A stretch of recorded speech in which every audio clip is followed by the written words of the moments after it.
As I bid farewell to High Sealands at the vortex of Genesis, I noticed something strange about the time core flame, and was immediately dragged into the Memoria Tide of Oblivion by Evernight. She was once the hidden power that March manifested by sacrificing all of her memories. Yet now, she harbors other secret intentions in her heart. Meanwhile, Dawn Hung warped back to the Express via Spirit Warp Jump, only to discover a Memo Snatcher invasion. Everyone then realized that the Remembrance's forces had already permeated Amphorius and blocked outside intervention. To establish contact with me, Dawn Hung was determined to return to Amphorius immediately. After waking up in the false Trailblaze, I managed to escape with help from Cyrene and Sunday. Unfortunately, Evernight held absolute control, causing me to fall into the Memoria Tide once again. However, Black Swan took this opportunity to quietly approach Evernight. Dawn Hung returned to Amphorius and beckoned the heroic spirit of Finan with divine blood. The destruction, descending from the sky, pierced through the memory zone and discovered the most hidden corner of the world. In pursuit of Evernight, Dawn Hung arrived at the charred remnants of the Grove of Epiphany. In the grove, where memories became disjointed, Dawn Hung received help from Dawn Feng within his memories and completed his farewell to the past. In their final moments, the Earth demigod Terravox entrusted all their duty and authority to Dawn Hung. With this newfound strength, Dawn Hung found me within the Memoria Tide. We entered the Nameless Titan's great tomb and discovered its secret. Across the 30 million cycles of eternal recurrence, every incarnation of Cyrene had come here, offering herself to the Remembrance. With Black Swan's help, we found Evernight in the depths of the Great Tomb. When all seemed lost, Evernight was captured by March's camera and trapped within the memory maze of Ides Elysiae. After several lengthy conversations, March and Evernight reached an agreement. Evernight returned March's memories, and March finally returned to our side. With every condition for the Era Nova fulfilled, we returned to the depths of the Great Tomb and initiated the final Era Nova ceremony.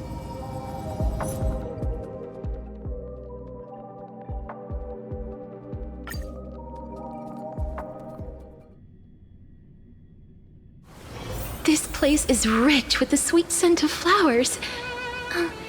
Can we stay here for a while longer?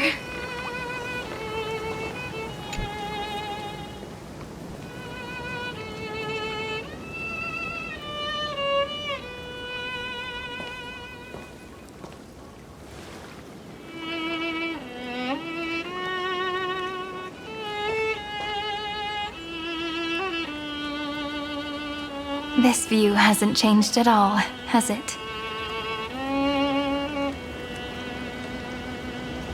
The hometown in your memories never changes, but when you return to your senses, you realize that fate has already stolen the time away.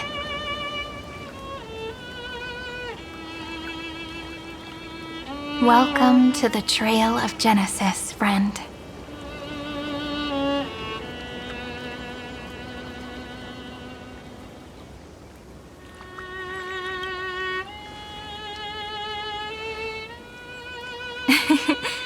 Seems like the weight of memories from 30 million cycles really made me grow up. But if I keep growing, I might be taller than you, right? Then I'm really looking forward to that.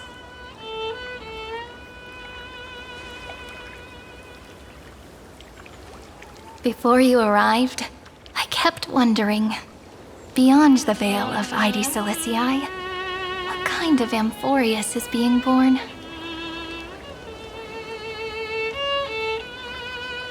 I can see fragments of it when I close my eyes.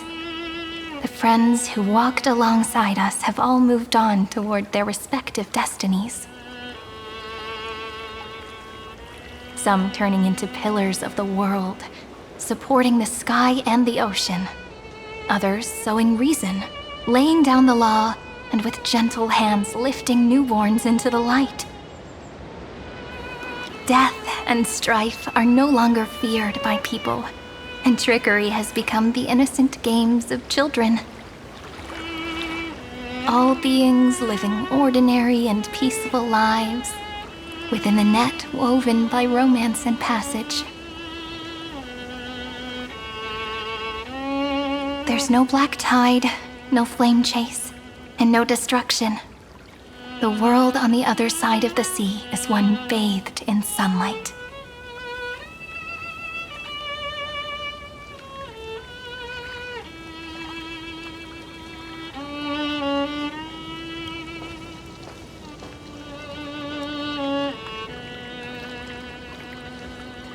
Like a happy and carefree childhood, the era Chrysia in this cycle will last for millennia, until it reaches the moment decided by the prophecy. Light calendar 4931, month of freedom, the moment belonging to world-bearing. Are you ready to answer the call of the world, friend? Then go, and pen the Throne of Worlds' first stroke. For this world, made from countless wishes. You say that, but it's gonna be ages till we reach Light Calendar 4931. I can make use of the crevices of time, but surely you and Dan Heng won't have to wait around for a few thousand years, right? That won't be necessary. We can simply sleep, and the chronocognitive anchor will wake us up.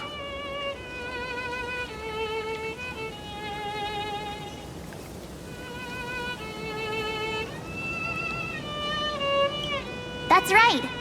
We've both become a part of the new world. Just waiting for you now. Our consciousnesses can converse with each other across the heavens and the earth, possibly due to the influence of the Trailblaze. I am now connected with this earth, and I can feel the breath of every mountain range. I see that the tallest among them is named Akama, and the form of the holy city is already taking shape.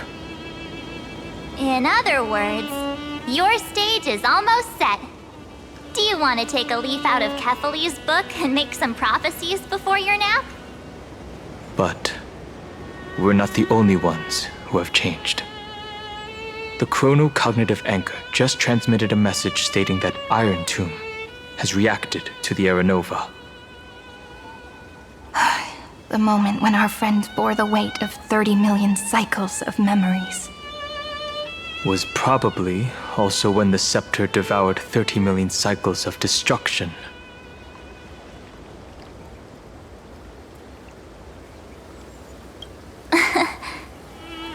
You know, you don't have to shoulder this world all on your own. After someone boards the Express, the word alone ceases to exist. So as we reach the end of time, no one will be left to face it alone. Dan Heng and I came here to specifically tell you that. Remember, this world is not a burden you bear alone.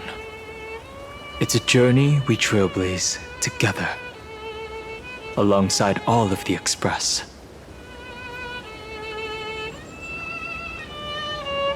All right.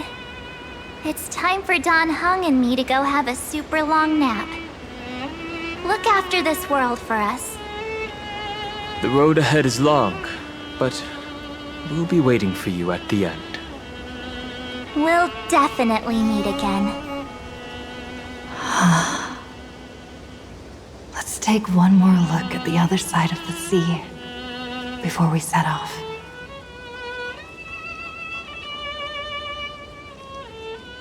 Heidi Zelizii, is so quiet. Just like how I remember. Here we are once more.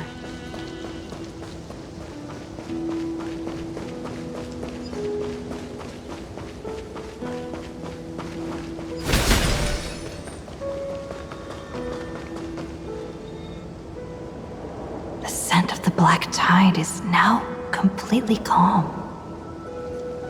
At last, the starting point of 30 million cycles has finally welcomed. Its first end. And the final end, right? I can't hear his voice. There are no flowers there that bloom for him. Nor is there a star that is his. Finan is the only one who didn't reach the new world.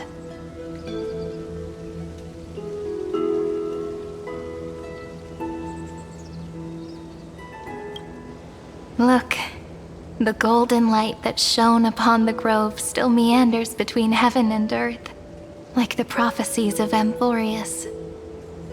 It has to be a sign he left behind. It points towards the destruction and the deepest night. Do you still remember what I asked you at this exact spot the last time we set off? Friend, are you ready to become a hero? You were still burdened by the weight of world-bearing back then, still unsure of the role you were meant to play. But now, everyone has already given you the answer. The heroes of legends were just at the right place at the right time when the world needed a hero. Just like how your arrival kickstarted Amphorius' fate once more. A person's personality is their destiny.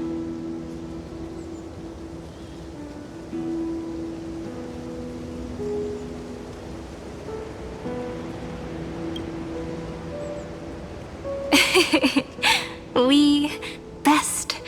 Those are such beautiful words. Thank you, friend. I was also trying to cheer myself up with what I said. After all, before we truly compose the end of this story, I must also pluck up the courage to head off with you.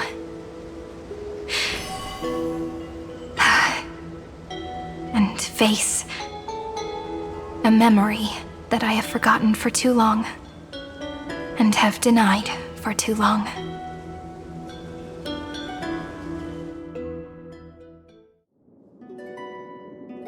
It's so dark. What is this place? The great tomb of the nameless Titan. The deepest recesses of memory. Also, the place where Cyrene was born.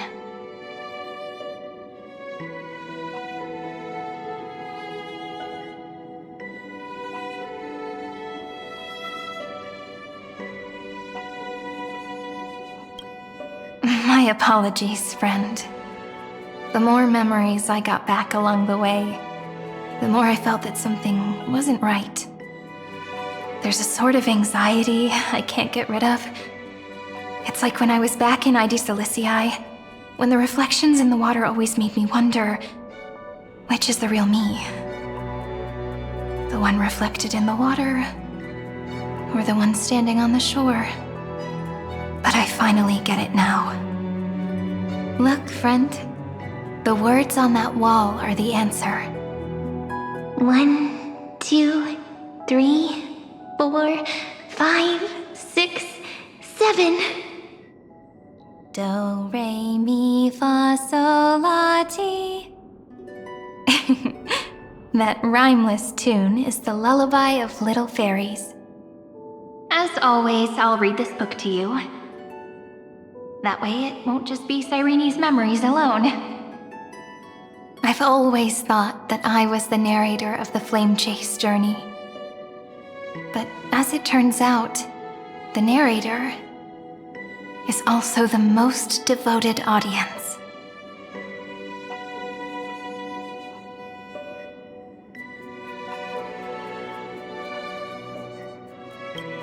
At the moment of Era Nova, I was enveloped by the texture of memories. Within the glistening crystal, I saw countless Sirenes, as well as countless versions of me. This is the final puzzle piece of the memories. A prison born of the erudition, a grave annihilated in the destruction. That unknown solitary god, the 13th Titan who should not exist. The first new spore, the demiurge, is right here.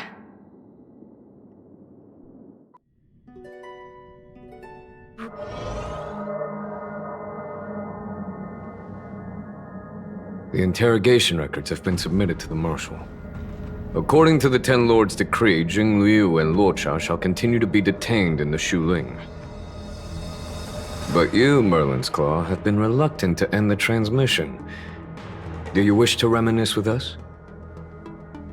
Or is there something else on your mind that you're just desperate to get out? You're quite calm, Jing Yuan. The Alliance only authorized the Law Fu to be deployed for this Iron Tomb operation. They say the Seer Strategist's wisdom shines like a beacon. So why can't you see things clearly now? Look who's talking. I didn't vote against it, did I? But, with enemies all around us, even a child knows the Marshal needs to keep a few Xianzhou ships in reserve, just in case. Whoever volunteers first is the Marshal's pick. If you have to ask, I'd say this outcome plays right into Jing Yuan's hands. Like it or not, there's no way we're letting the Law Fu take the lead in this battle. Oh my, Merlin's Claw. Are you afraid the Law Fu might steal the Yao Qing's glory? This is no laughing matter. Between the Stellaron crisis and the War Dance ceremony, though the chaos has settled, rumors and speculation are only growing by the day. With Elder Huaiyan around, those with ulterior motives won't be able to stir up any trouble. But once the Law Fu gets their hands on the golden blood, it'll be a whole different story. With the kind of person Jing Liu is, and her connection to you, I don't need to spell it out. There are countless ways this could be spun into something bigger. You're overthinking it, General Fei Shao. When I volunteered for this task, I never expected unanimous support from the Alliance anyway. The Law Fu will seize the Golden Blood and redeem itself. That'll be our first win. Then we'll leverage this Golden Blood in the negotiations. Our second win. These two wins for the Law Fu will make all three of us happy. And that'll be our third win. Look, if this were a Skyfaring Commission deal, we'd be rolling in money, wouldn't we? Maybe the Divine Foresight should change his name to the Optimistic Foresight instead? With the Decalite Reflection Barrier, the Yuchue must understand even more than the Law Fu how significant this battle is. Amphorius' karma has vanished from the matrix of prescience. What omen does General Yao Guang see in this anomaly?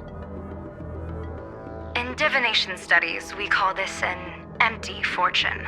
It involves the eons and is thus beyond what mere mortals can comprehend.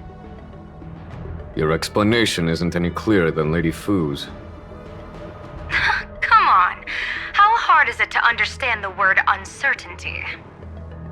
For the Cobalt Head, the emergence of Iron Tomb is a calculated instant, but I don't believe they will just sit around waiting for death.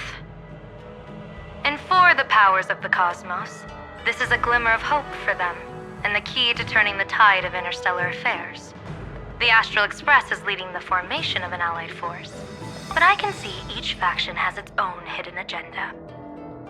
There are even divisions within the Alliance, so it's not that hard to imagine how the other factions will react. Jing Yuan, I crossed paths with Selenova's Legion at the Battle of Sedunirama Star Cluster. Be extremely careful. The Ruined Legion's troops and weaponry are nothing to write home about. The IPC, even the denizens of abundance could take them on. However, while Void Rangers are just expendable pawns of the destruction, the real wildcards are... The Lord Ravagers. Indeed. Nanook's emanators are also their weapons to burn down the paths. I'm afraid conventional military tactics and strategies will be useless against them. My assessment is this. To completely take down a Ravager, we must disregard casualties and spare no cost. My only fear is... one wrong move, and the Lawfu will fall into Fintilia's trap again, inching ever closer to destruction. Doubt is exactly the demon she wants to plant in our hearts. Do you still remember the beginning of the Alliance Oath? To save future generations from war and bloody dispute. The Rainbow's arrows have always aimed at any force that threatens the cosmos. Now that the Trailblaze walks alongside us, the Cloud Knights shall keep their oath as they have from the beginning. I just hope those on the front line will remain safe.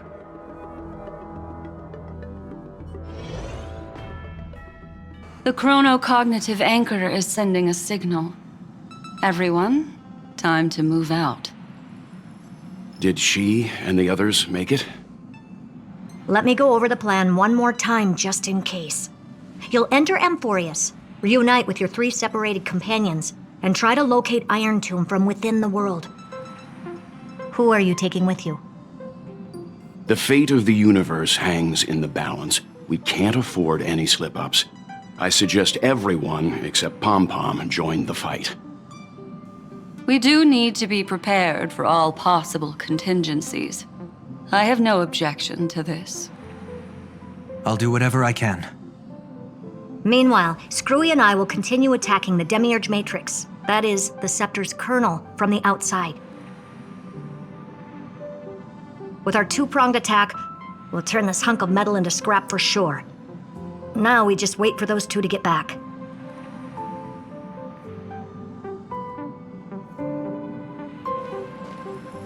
Oh, and just like that, they're here.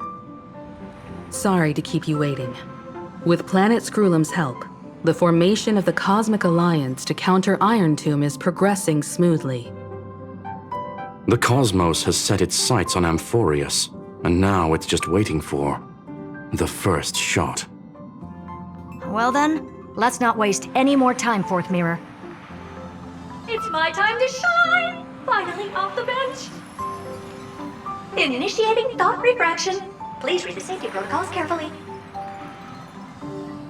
Huh? Just kidding! I've already checked the agreement box for everyone. And now, destination? Amphorius! 3, 2, 1, launch!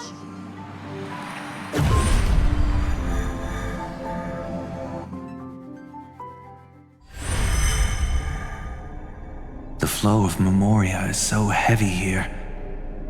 Unlike Panagoni's dreamscape, this place has built up a true epic measured in millennia.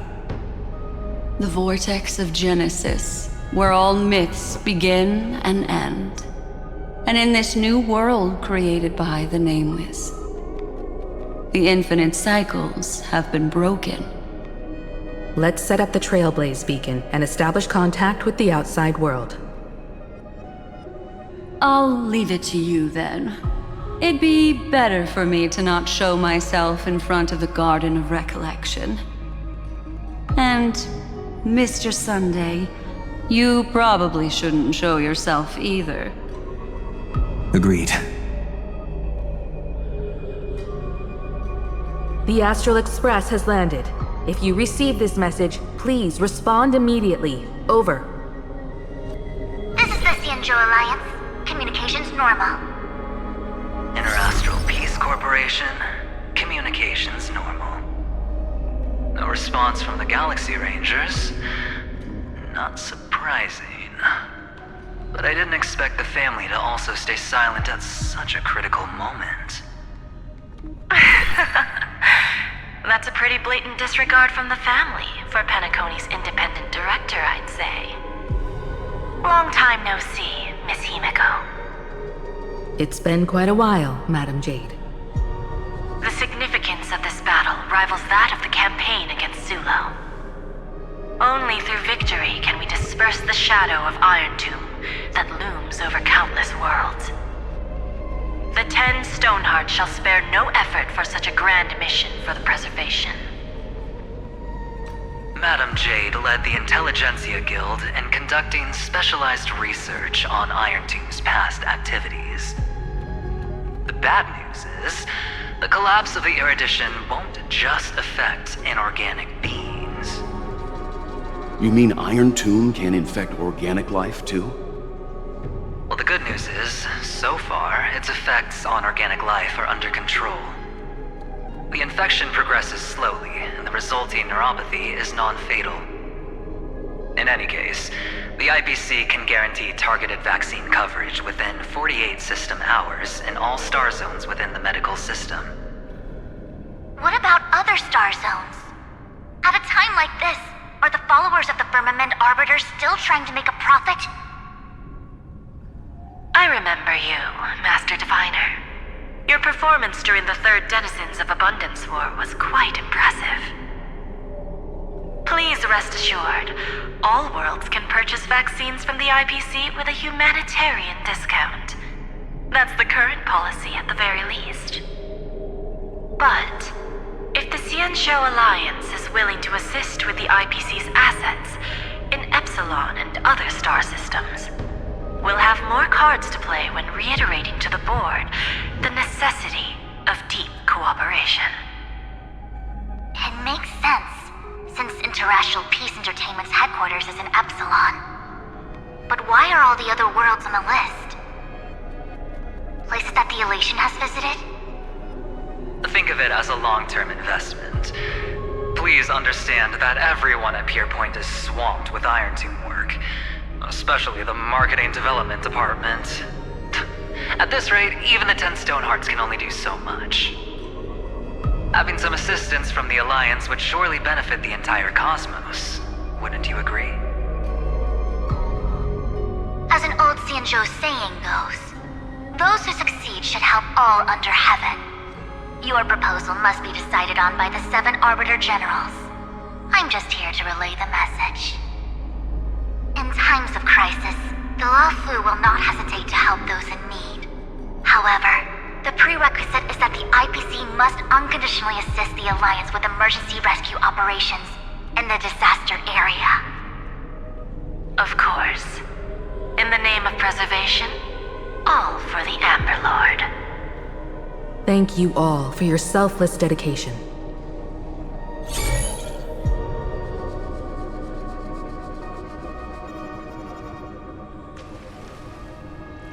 It's clear that each party still has qualms about everything. The clash between destruction and erudition isn't just about the fate of the cosmos. It's a moment for all factions to reshuffle their cards. You can never be too careful when battling a Lord Ravager. All are equal in matters of life and death. In any case, we can only hope for the best in all that's to come. It's about time we dive into the vortex and see what Amphorius looks like on the inside. I wonder where she and the others are right now.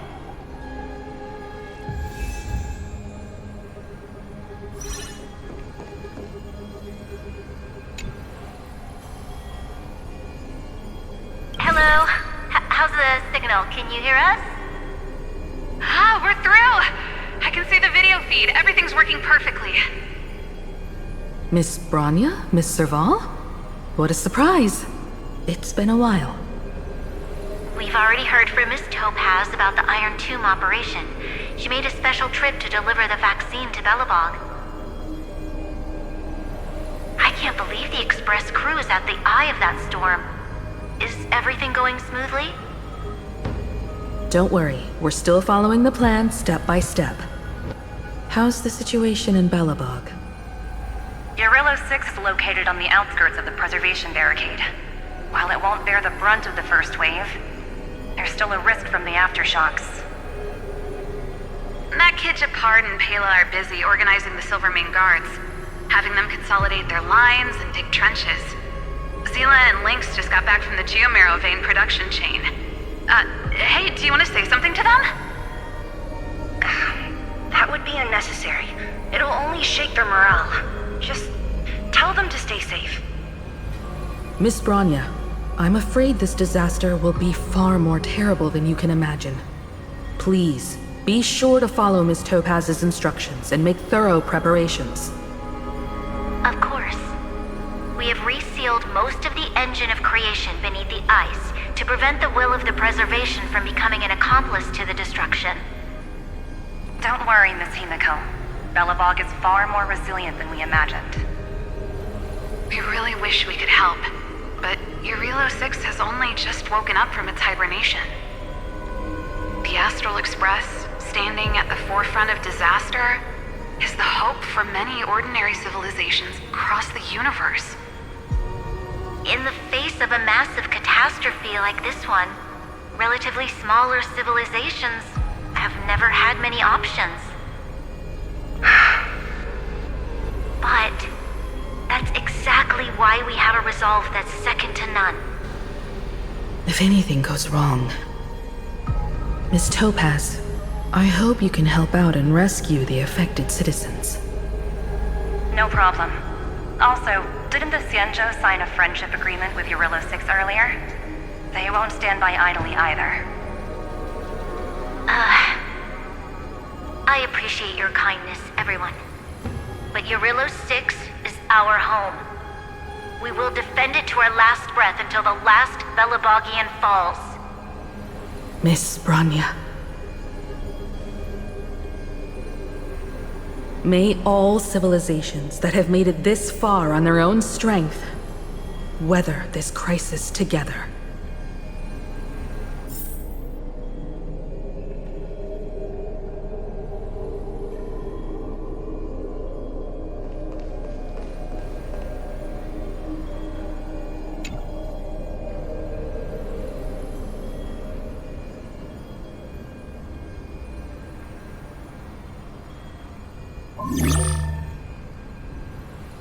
Good news, Miss Himiko. The 7 Arbiter Generals have reconsidered the current situation, and I'm here to relay their message. Officially, the Alliance's combat forces will still be limited to the Luofu, but the Yaoqing has also been deployed in the surrounding war zone as a contingency. Words cannot express our gratitude. Getting the Hunt to agree on sending troops must have taken quite some effort from General Jing Yuan. The Luofu already considers the Express an important ally. We also have no intention of hiding the fact that there is indeed something the Xianzhou seeks from this Iron Tomb operation. But this time, the Marshal herself decided to send out troops. With a formidable enemy before us, the Alliance has no reason to back down, nor will we be content to take a backseat. If we can stand together with civilizations across the universe to overcome this crisis, then we must do so, even at the cost of our own lives. The Alliance truly embodies the principle of righteousness. It's fortunate that the cosmos has great heroes like you. You're too kind. As for that Jade Abacus of Allying Oath, you can save it for when you're in more dire need.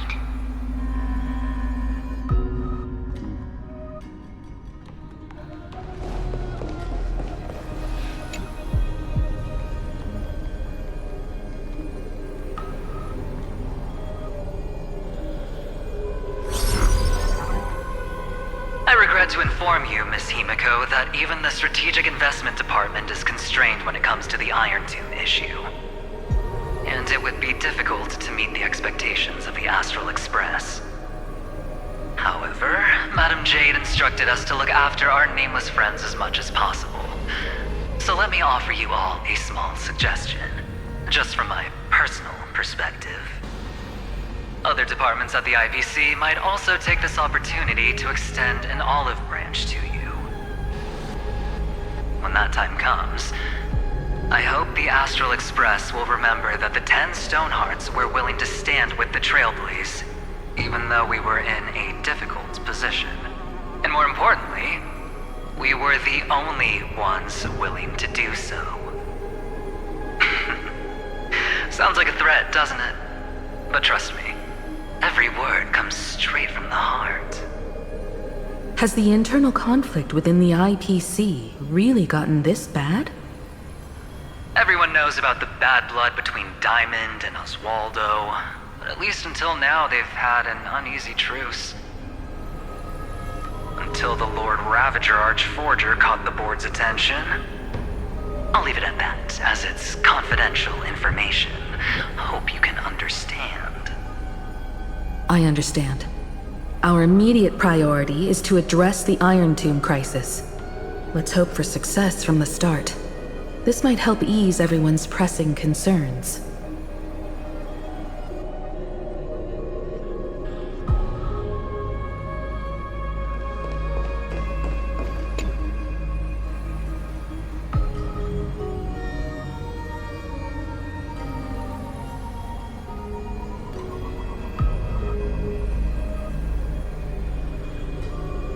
Of course, we would never know the Ranger's comings and goings.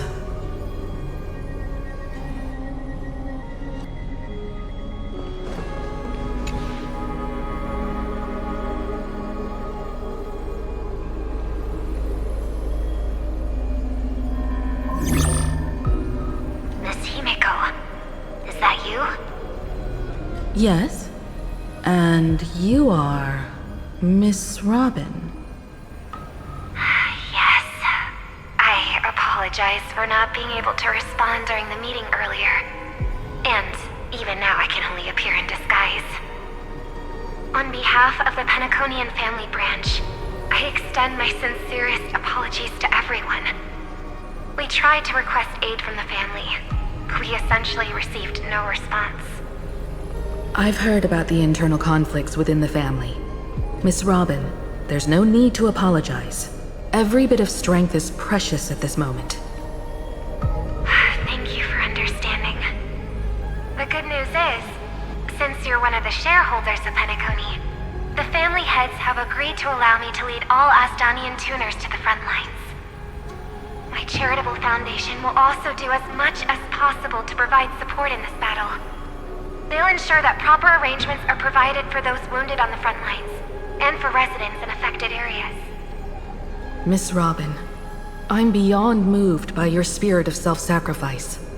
The Astral Express would also like to make a promise that we won't leave any companion behind.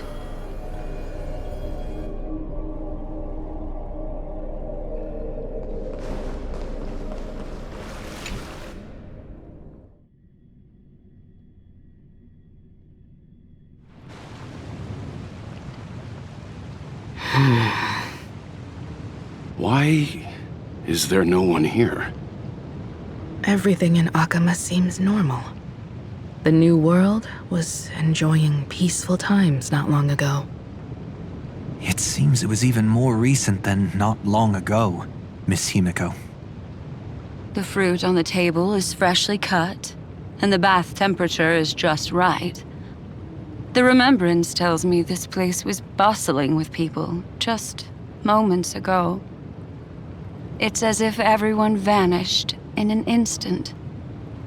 Could this be Xandar's doing? Unlikely. He's still under the surveillance of those two geniuses. Could it be some kind of local custom?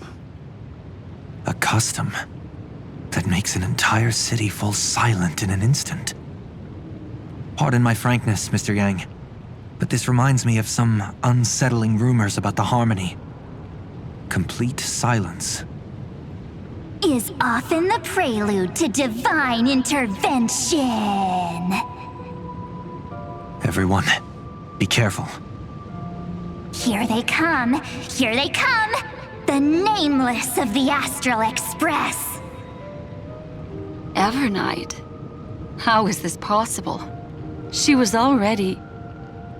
We are the chroniclers of time, and we do not fade away.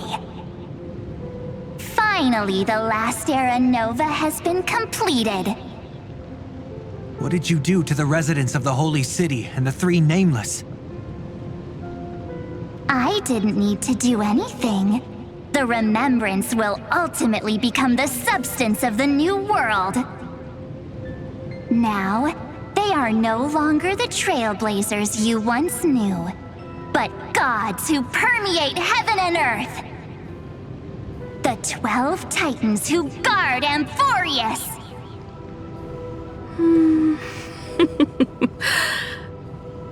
Stop fooling around, March. Come on out. What? I practiced so long for this. Getting seen through right away is just so embarrassing. You've obviously been learning from the theatrical culture in Amphorius. But if possible, I'd prefer our reunion to be a bit more casual and laid back. As expected, I can't hide anything from Himeko and Mr. Yang. Well, long time no see. Guess I'm back? We should be the ones to say that. Sorry for keeping you waiting. So, these jellyfish are the Titan's power? They're just tiny manifestations of the Veil of Evernight, used for scouting and communication. If I went all out, I could summon way more of them. Thanks to her, we all turned into Titans in the new world. Sure, we can take on humanoid forms, but it feels off. How intriguing. So what does she look like now? It can't be a raccoon with a baseball bat, I suppose. Please don't add weird stuff to Amphorius's lore. Just go see it with your own eyes. Follow the prophecy's guidance and come to Dawncloud. She looks way more majestic now than she used to.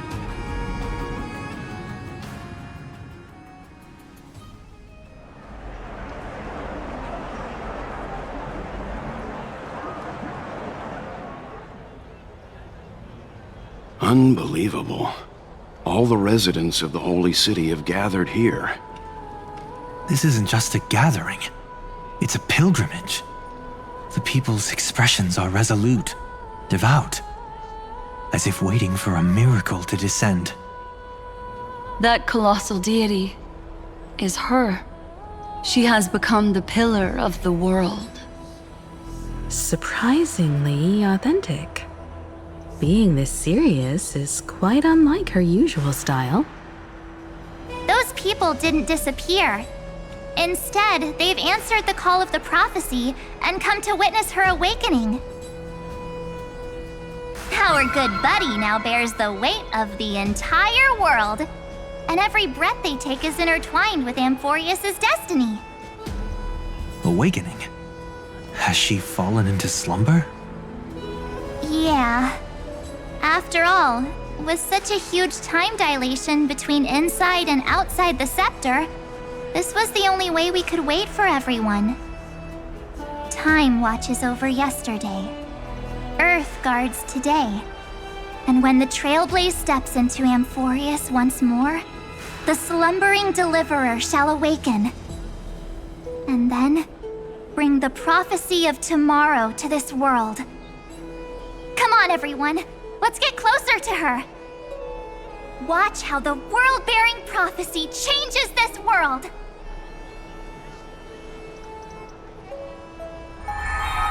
Oh, it seems the kids are already miles ahead of us at this stop. All the more reason we can't afford to slow down our pace. Let's go witness this moment for ourselves. Majestic. Speaking of which, I once caught a glimpse in Sleepyhead's memory of her transformed into a towering Tathalov. Could it be? No way. That was just a nice dreamscape. Ugh, at least nice for her. If they are the throne of worlds who bears the weight of this world, perhaps they could guide a traveler still wandering among the stars. Hey, since when did you get all pious? Her advice sounds pretty silly sometimes, you know.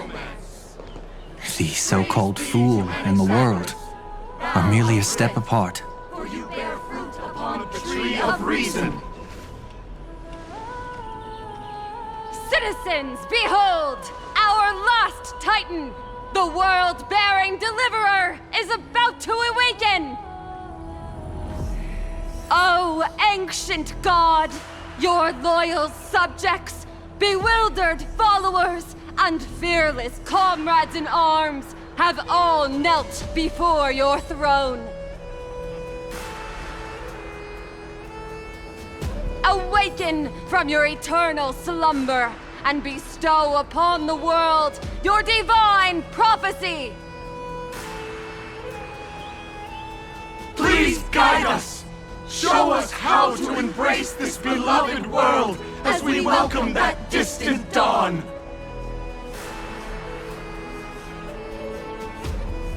To walk the path of a mortal as a god, or to bear a divine burden as a mortal.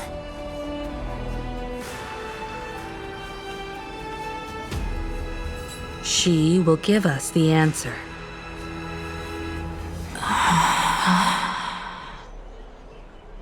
But I am not the deliverer.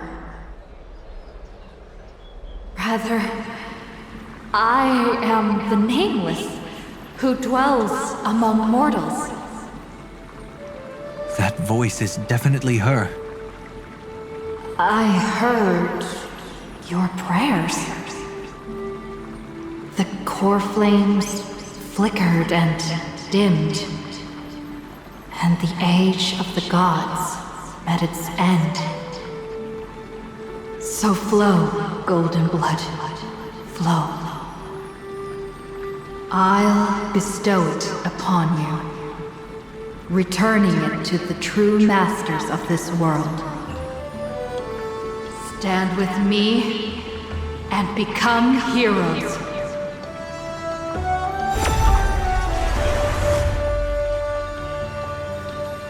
Is this? Yes, it's the miracle she brought to Amphorius. Of course, it would manifest in the form of the Trailblaze. Golden blood, raining down like a storm! The prophecy has descended, and the Titan commands us not to be supplicants, but to become heroes of rebellion! To face that destined calamity, the destruction, head on! The prophecy of the Deliverer means nothing to me now.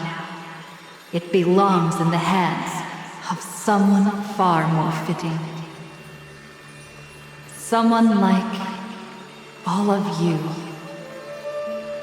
In the name of Kozlana, let us depart and march towards the light. It's neither protection nor salvation.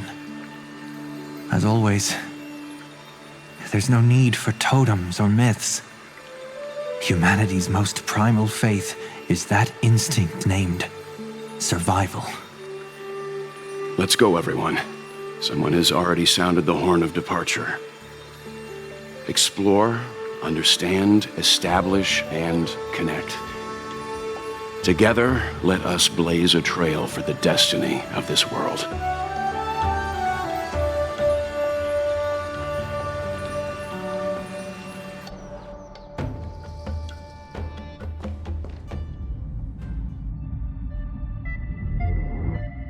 Is it just me, or does this demiurge matrix feel completely dead? It's nothing like how the memo keeper described it. The environmental readings are all wrong. Conclusion: this must be what the kernel actually looks like in the real world.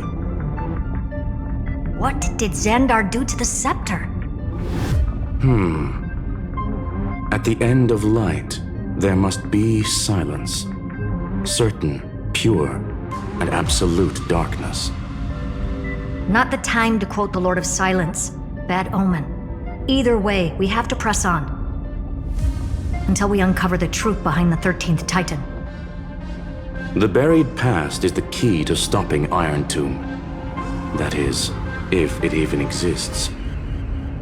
Xandar says the Demiurge never existed. Who actually buys that? You can erase the records, but not the truth. It vanished too cleanly. No traces. Like someone's yelling, "Look, there's nothing here." Too bad I'm the type who can't resist digging deeper. Looks like I'll be counting on you again, Screwy. Let's tear the system inside out. Always happy to help. But as your academic partner, I have to ask. Herta, what if we fail? Let's say the Demiurge really doesn't exist. Do you have a backup plan? A backup plan? Of course. If we can't find the key, we turn the lock into the key. That plan's cost is incalculable. It shouldn't even be on the table. Well, then let's hope we never have to use it. There's no point worrying about the end just yet. One step at a time. Let's go. We don't want to leave the others waiting. You brought what I asked for, right? A butterfly has to land on the branch before it can dance. We'll need a wide open platform before her entrance.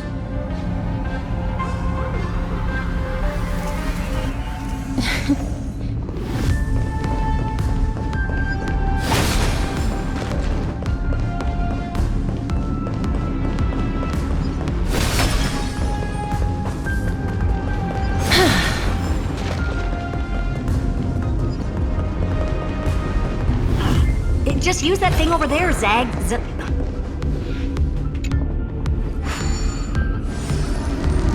What a dumb name. I hereby rename it Herta's Big Hand.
Keep it still, not done?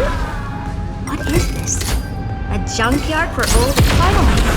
All set. Time for your precious treasure to make its debut. Of course. Just give me a second. Target initialized. With these wings, hacking should be much more efficient. Oh, a classic nuclear heat engine. Classy choice. Just a personal preference. Her name's Mistletoe. Every flower in your garden's got a bit of poison, huh? Also a personal preference. It reminds me of the last time when we tangled with that Punklorian brat. What did she call this kind of infiltration tool again? Right. Dirty data shell. It wraps around the kernel to fool even top-tier firewalls. But yours is way too clean. Not even a hint of real-world grit. Herta, your tone is unusually emotional. Suggestion. Let's get back to the topic at hand. I thought we were done with that conversation. Unfortunately, current conditions won't let me ignore any variables. Especially the most important one. Your will. Iron Tomb never stops. It is evolving faster than any of our worst projections. Every instant in the Eon's calculation is like a sword hanging over the cosmos. Every move humanity makes could speed up its arrival. Which is exactly why we can't mess this up. And now, Droidhead wants to hand down judgment to the poor cosmos again. Border Star Trade War, Emperor's War, Rubert's death. Every time their instant arrived, it meant another bloodbath for humanity. But in this ultimate battle of erudition, you and I are supposed to be players, not pawns. If you choose to burn yourself out as a resource, then everything we've worked for means nothing. Herta, the cosmos won't just stand by and let a genius throw their life away. And neither will I.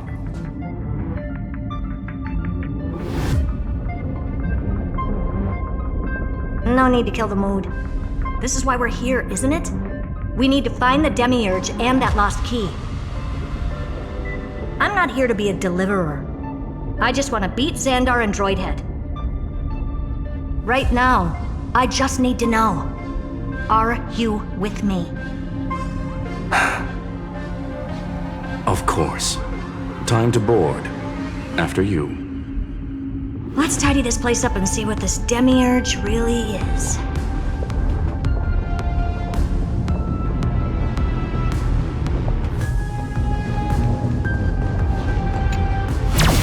Let's hope this Matrix is better organized than the Emperor's junkyard of a birthplace.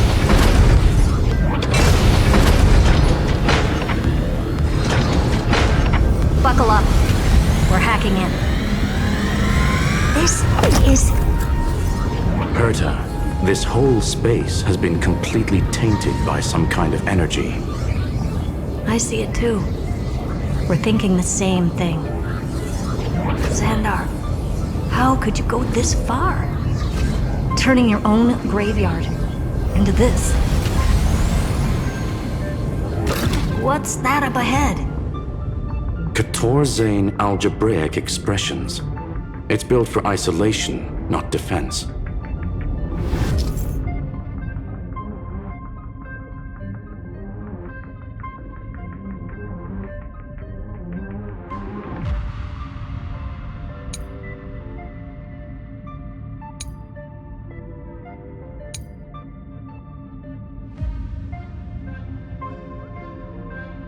So basically, the door to the tomb, right? Great. Let's find the handle. I'm picking up multiple independent signals with the same data structure as the barrier. Projection. We can hack the terminal, reverse the computation, and turn it into an attack. Classic move. Use their own systems against them. Take us to the nearest one.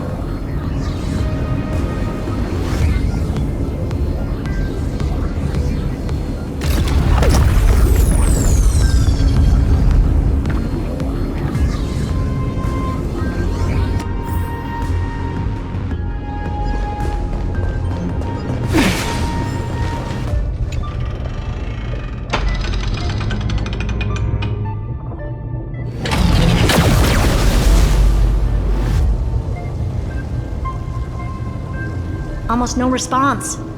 Just as I feared. Not promising. The output is barely a third of what we need. Logic says we'll need multiple terminals to coordinate the strike. Locking onto the next one now. Find anything else? Regarding the origin of these ruins, no logs found yet. Xander erased all records.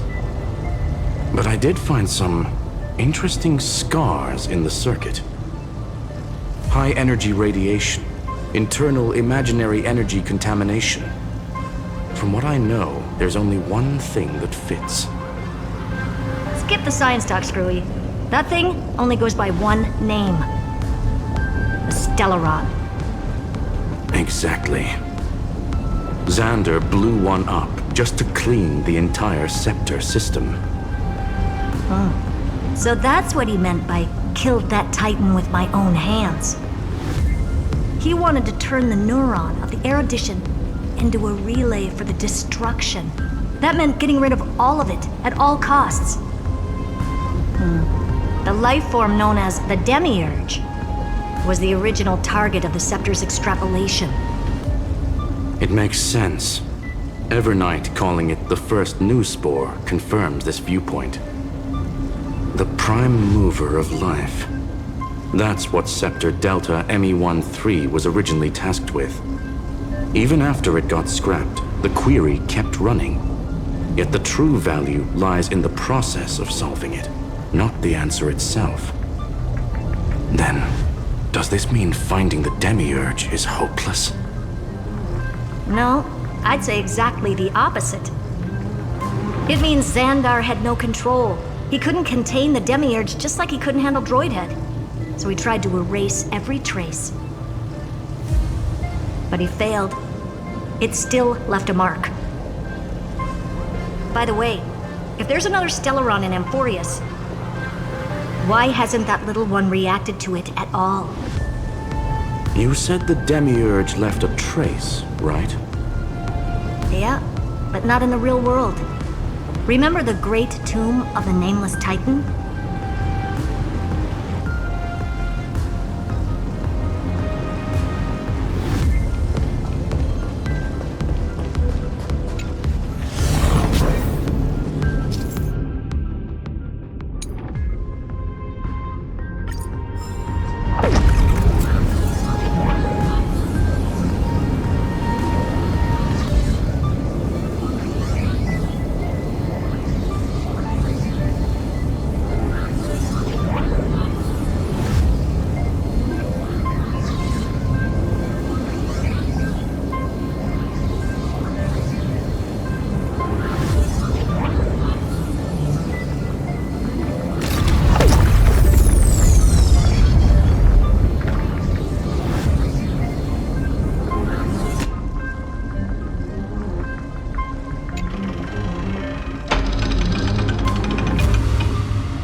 Trailblaze Archive 466. The data from Philia 093 clearly indicates that the Demiurge did in fact enter Amphorius' extrapolation. Inside that world, it was the 13th, forgotten Titan. The one who listened to 30 million cycles of Cyrene's memory. But Evernight said the opposite. She believed that tomb was empty from the start. The Nameless Titan never existed. The so-called listener was just a trap set by the Remembrance to steal the scepter. A mimetic entity full of theatrics. How much of what she's saying is true? Would an Eon really speak in circles like this? I doubt it. The Remembrance's behavior is certainly odd, but her assessment aligns with our current reality. Since we entered the Matrix, we haven't found a single clue pointing to the Demiurge. And that's the key, Screwy. Xandar's actions prove the Demiurge exists. But what Evernight said, and what we've actually seen all point to the opposite.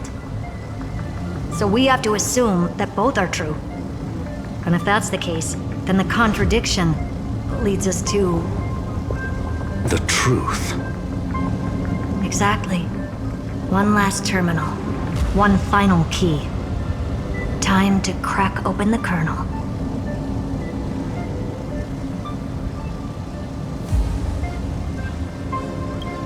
Xandar had to lie to the original Finan and Cyrene.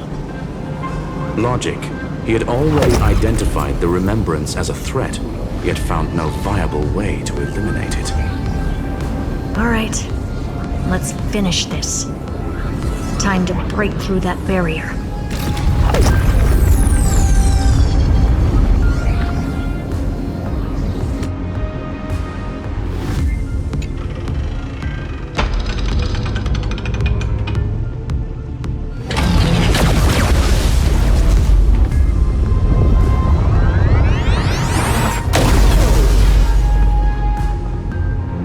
Operation authorized. Path energy readings. The erudition, declining. The destruction, surging. The remembrance, 0. What's going on? Cause unknown. They left no discernible trace within the real Matrix. That shouldn't be possible. Could it be that the Era Nova exhausted all of the Remembrance's texture? Log it for now. The dots still aren't connecting.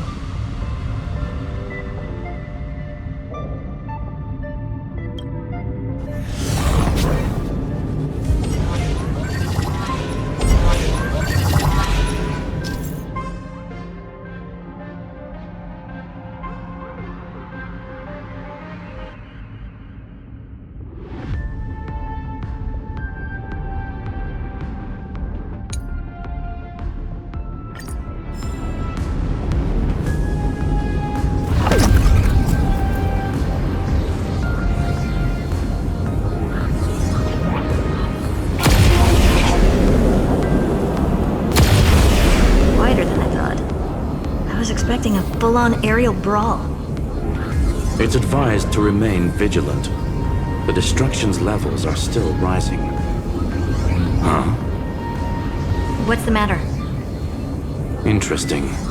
I just picked up a signal from the exomyth.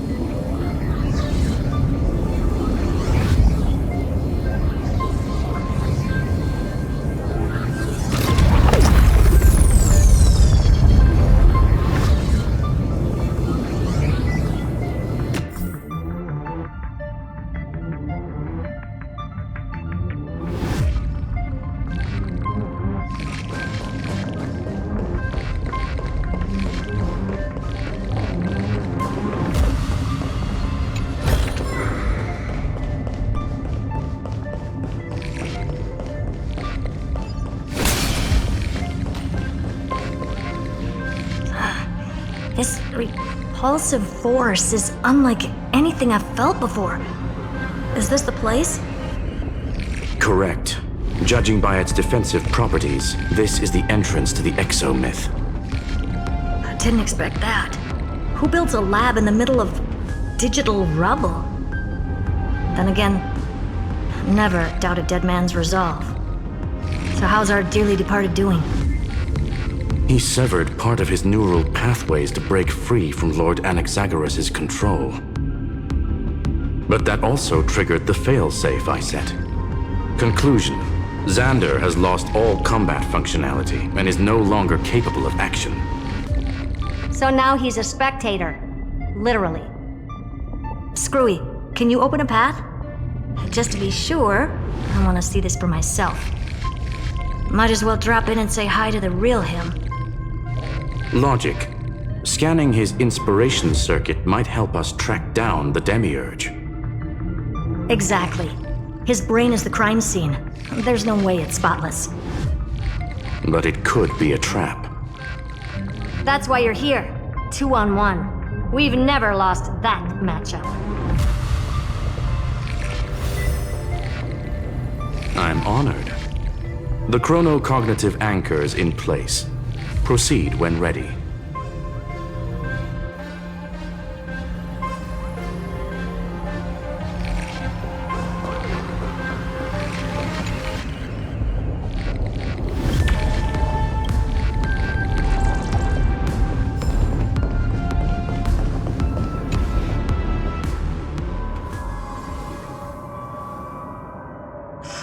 I knew it.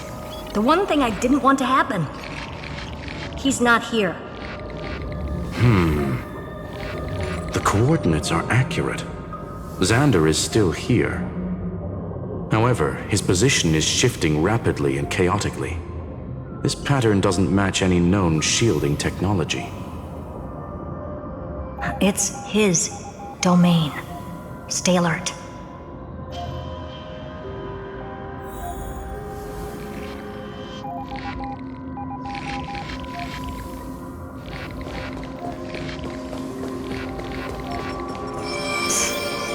Cheap trick.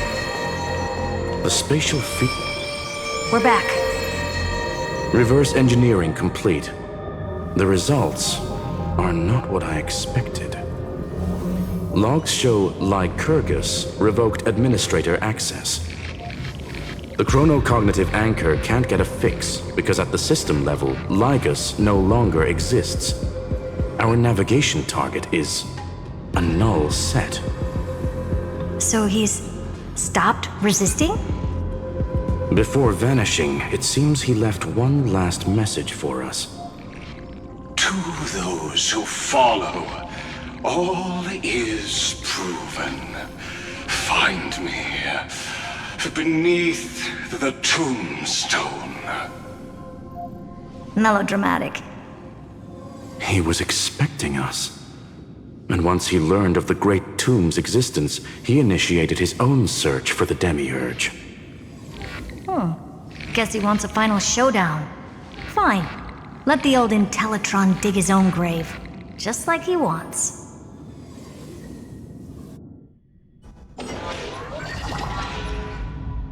To be in the purest light is to be in the purest dark. Nothing exists there. The Scepter's main frame.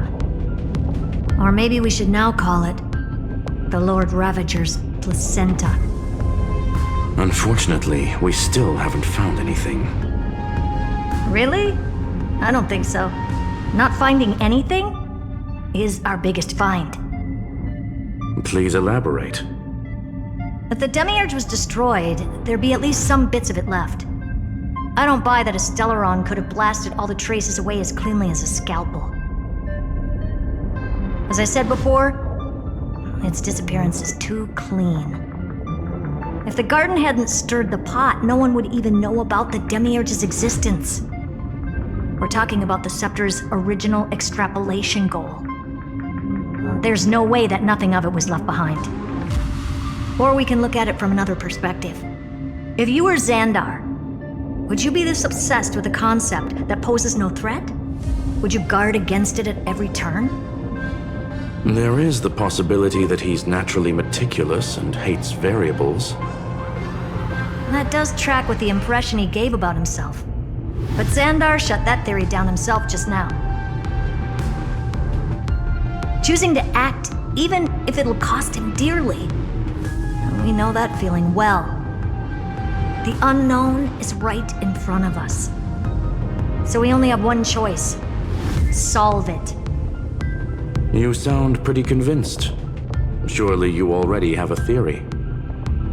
Care to share? Of course.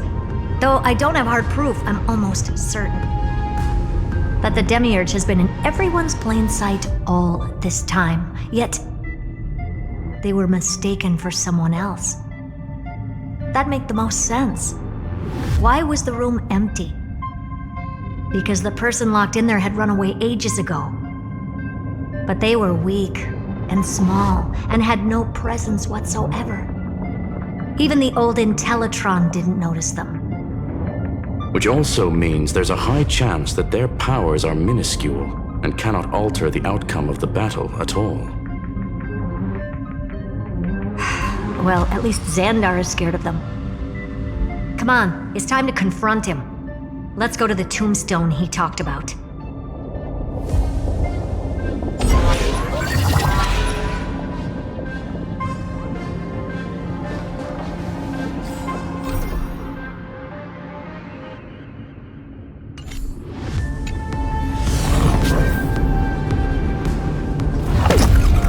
What a mess. Total devastation. He sought to bury the truth beneath absolute destruction. Logically sound, but ruthlessly extreme. Still, slim chances doesn't mean no chances. I've hunted down a single grain of sand in the universe before. This won't stop me. Calculation results. Your backup plan has a success rate infinitesimally close to 0. Which means it could work, no? This is the place below the tombstone. Let's open Lygus' coffin like he wanted.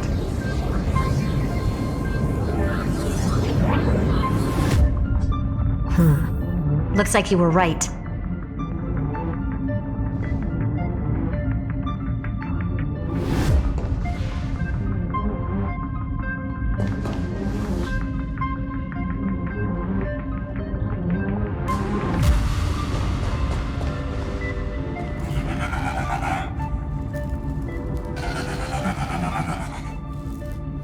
Nothing but a head left? Oh, who'd have thought you'd look this bad in real life? I elated greeting. Welcome, you two. I'm very happy that you responded to my final words. All this tombstone and final words. Did you end yourself to atone for your guilt or something? Iron Tomb is already powerful enough. I just need to wait. I remain here only to share the joy of discovery, and also to congratulate you two on reaching the same conclusion as me. The conclusion regarding the truth of Amphorius's heart. End this charade already.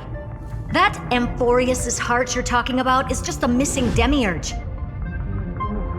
And its corresponding vessel was this very scepter. You interfered with the experiment and made Amphorius's body into a hollow shell, all to incubate Iron Tomb within. That's why you either killed or kicked out all of the Memo Snatchers. You wanted to eliminate any chance of a consciousness coming into being, no matter the cost. Even the strongest wall can fall to a single crack. The memory of betrayal has been etched into my heart, and I will never show mercy. Now, the perfect vessel has already fused with Amphorius's body.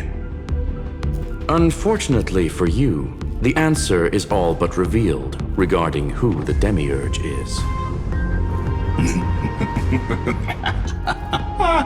Then let us share the joy of discovering the truth. The last secret of the saga will finally dissipate here. As we reveal the truth behind Filius 093's disappearance. A lie by the remembrance.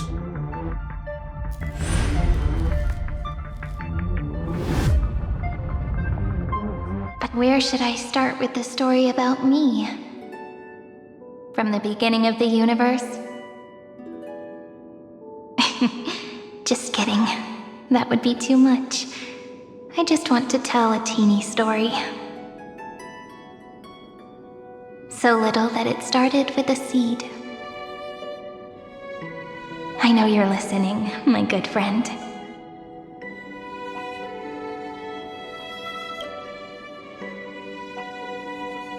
The god in my dream told me that the world sprouted from a seed.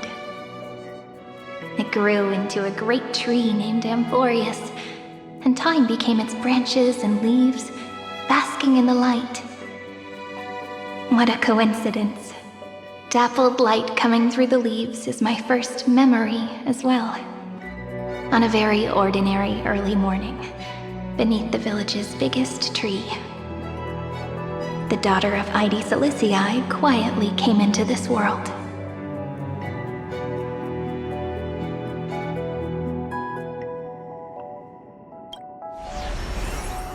What a moving opening.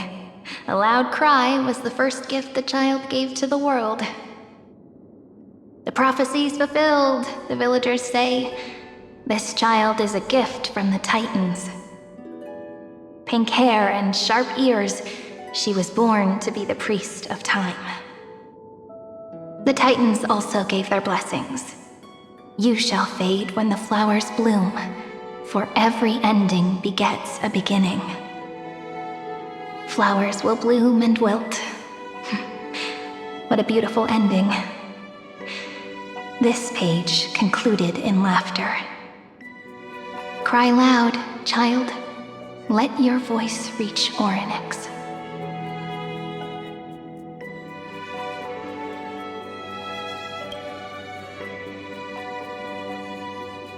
Anyway, I don't like tears. Time quietly flowed by in the midst of laughter. The wind from my hometown caressed the ears of wheat, and there were swings, wind chimes, the sea, and the little fairies off-tune a cappella songs.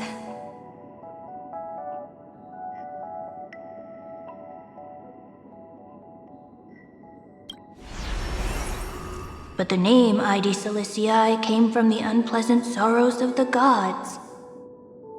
My childhood friend did not understand. Yet you always seemed so happy, as if nothing ever worried you. Why was I like that then? That's because the world was gentle to me. So I grew up to be gentle as well.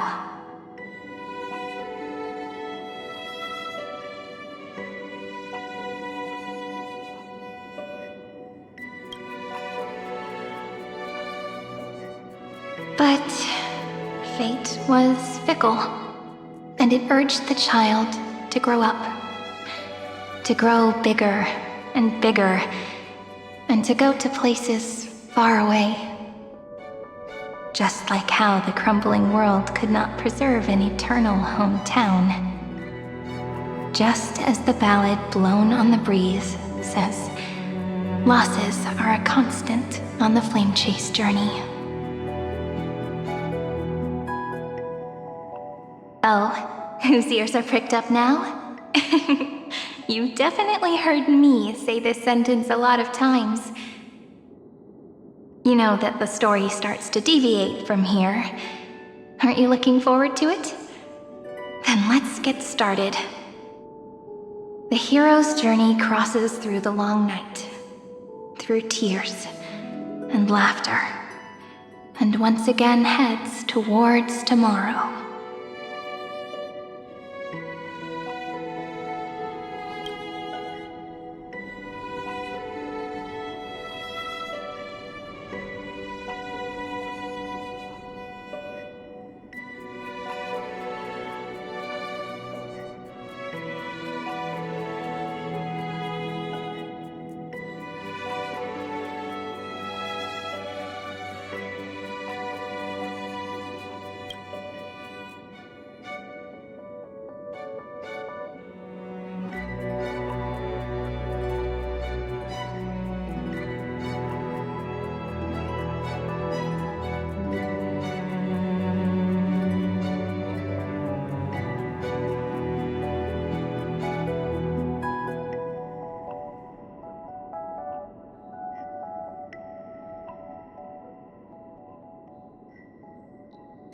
Correction. Philia 093's record, number 496. Archived.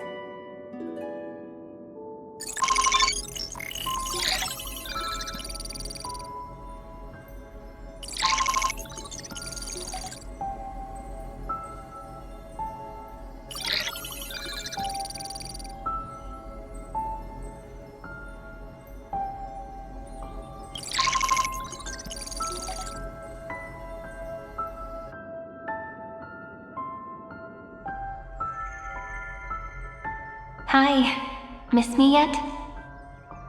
I'm just messing with you. This is the first time I have met you. And it looks like it'll also be the last. Philia 093. Since we don't have all day, let's get started, shall we? As always, I'll read this book to you. That way it won't just be Cyrene's memories alone. Where should I start this time? Let me see. Formatting complete. 093. Size. Grayscale. Proportions. Threshold. Outputting analysis result.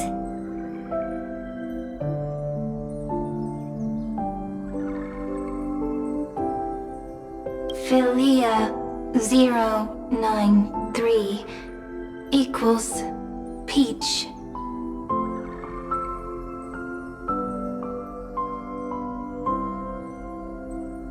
Peach's record, number 812. 8. Archived.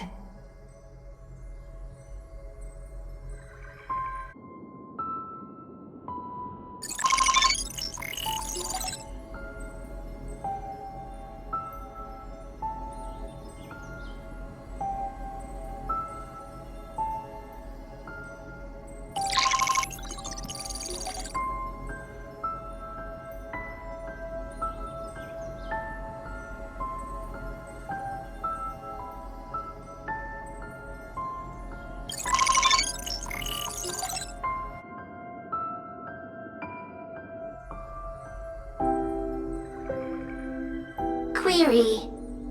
Record. Electrical signal sequence. Bolamos 600. Track. Strife. Related to. Stripe. Comment. Pretty. Electrical signal sequence. Schema 720. Track. Reason. Related to. Reason. Comment. Yummy. Electrical signal sequence. Philia 093. Related to.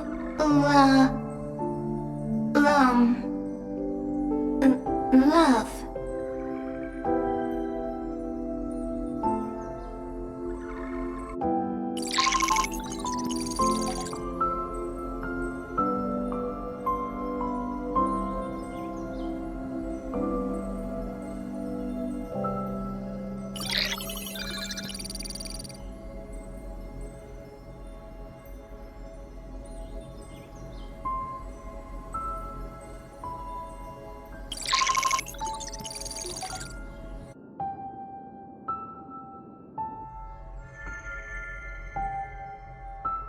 Looks like it's time to say goodbye again. Bye, Peach.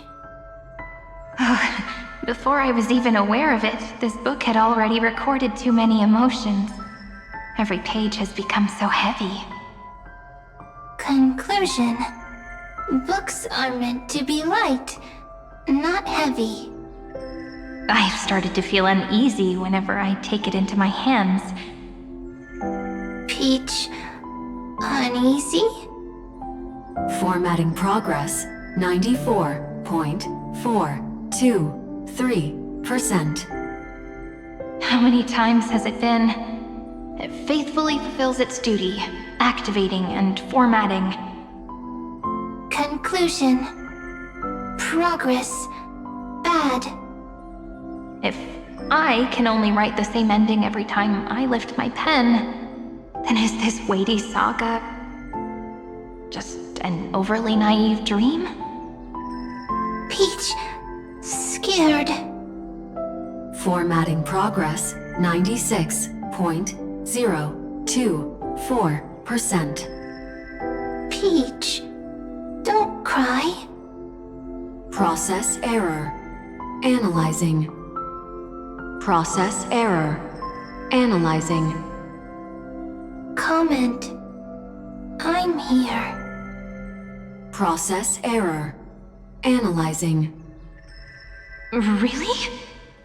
Are you encouraging me? Peach. Happy. Thank you. I'm sorry for making you see this embarrassing side of me. Everyone's still working so hard. If I'm the only one who's crying, that wouldn't be romantic at all, would it? Record. Peach doesn't like tears. I'm suddenly reminded of my childhood for some reason. When I was hiding alone next to the tree hollow and wiping my tears away. A little fairy popped out, just like how you did. It had long ears and fluffy paws, and it pulled me into the tree hollow, where, to my surprise, was a forest. Let me tell you the story of the Membrance Maze. A group of cute little friends live in ID Siliciai's forests. Their names can be connected into a song. 1, 2, 3, 4, 5, 6, 7. Do, re, mi, fa, sol, la, ti. Formatting complete. Bye, Peach. Note. Little Peach, crying alone. Little fairies, friends. Save.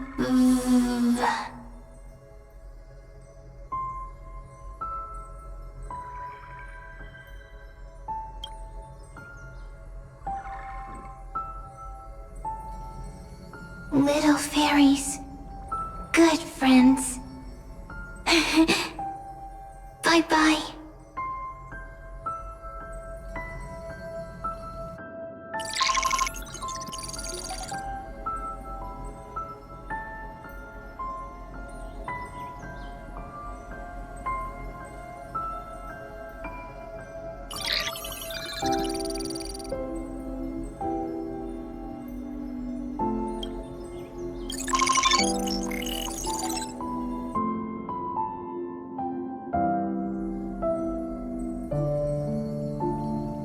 You never say anything, but I know you're listening.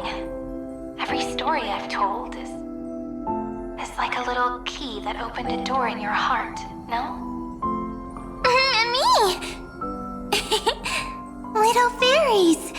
Happy! Speaking easy! I can!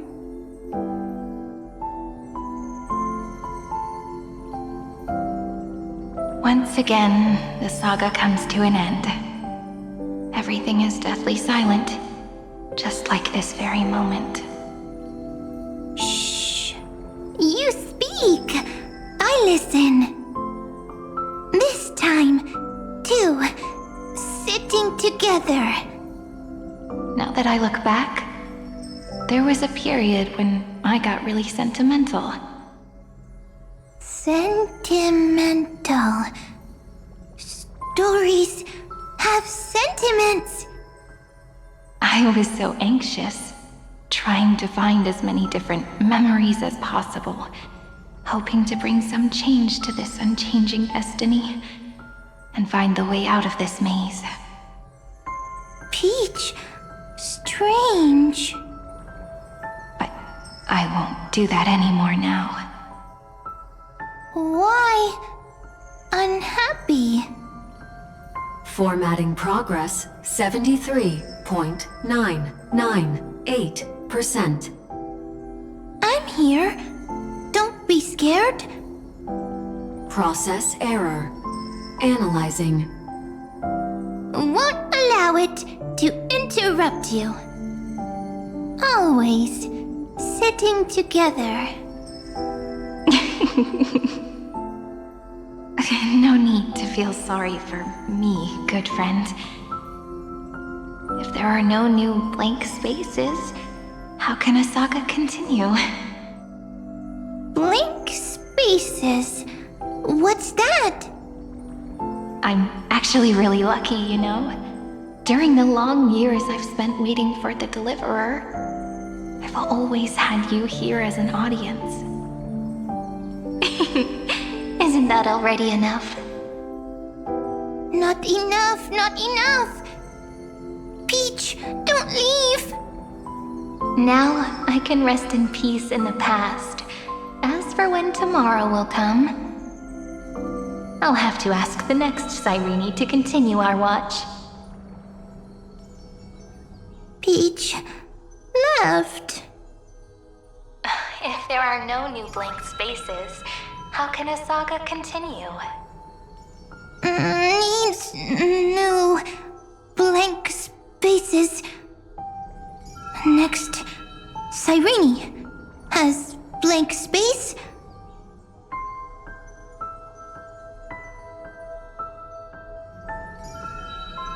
Oh, Peach, Don't be scared. I'll help you. Find blank space.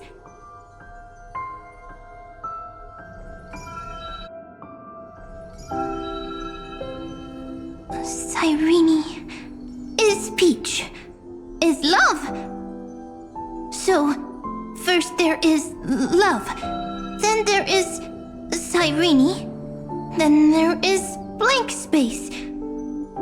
Query, love. The developmental trends of the erudition have nothing to do with creating a consciousness. Those underlying principles are, in fact, contradictory. Not having a consciousness means not having the foundations of a heart, making them unable to obtain real emotions. Consciousness, emotions, feel sad. I don't understand. Query, Cyrene?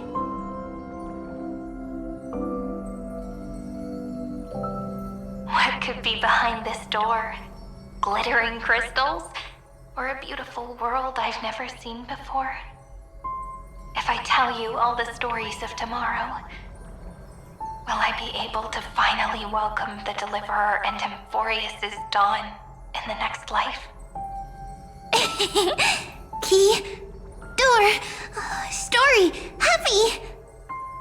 Peach, Cyrene, little fairy, Mike. Yes, right. Query, memory.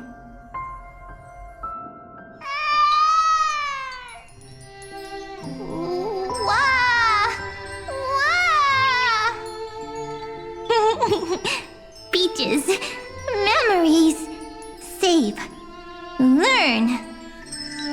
The prophecy's fulfilled. This child is a gift from the gods. Pink hair and those ears. She was born to be the priest of time. Cyrene has pink hair, sharp ears. You shall fade when the flowers bloom, for every ending begets a beginning. Cry, child.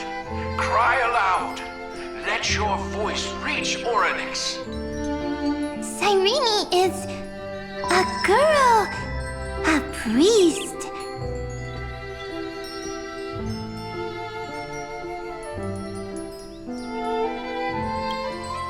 Easy. I can. I learn. Anyway, I don't like tears. But the name ID Silizii came from the unpleasant sorrows of the gods. Yet, you always seem so happy, as if nothing ever worried you. Cyrene doesn't like tears. Always happy.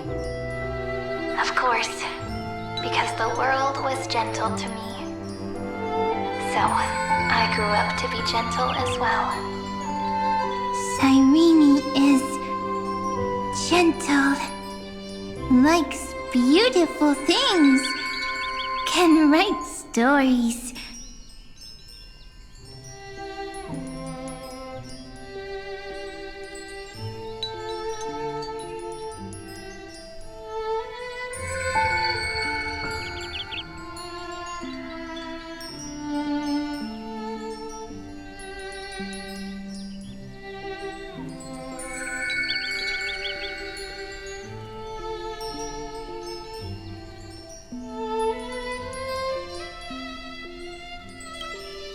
Easy.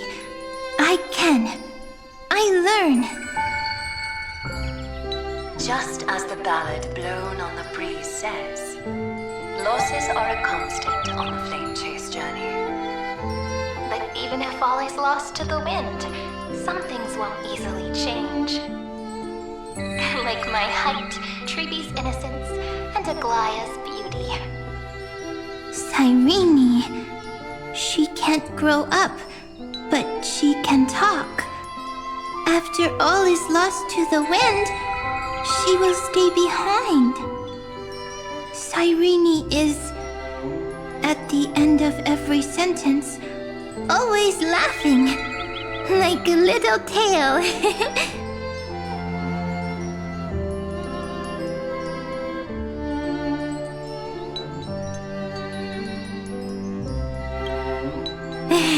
Simple. Got it! I promise you, the pain will pass in the blink of an eye. All right, let's not make things so gloomy. What we're about to embark on is the true hero's journey, so... Come on, cheer up a bit, okay? Cyrene was crying when she was born. Fragile, transparent, like a crystal. Cyrene was smiling when she said goodbye. Soft, pink, like a flower.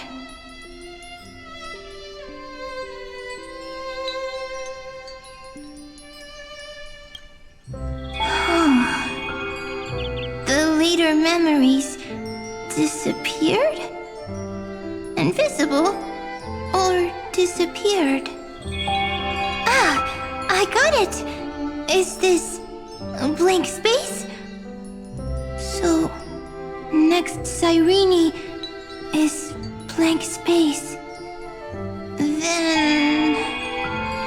as long as there are two Cyrenes, then there will always be blank space, and Peach will always be here. I see! I get it! I get it all!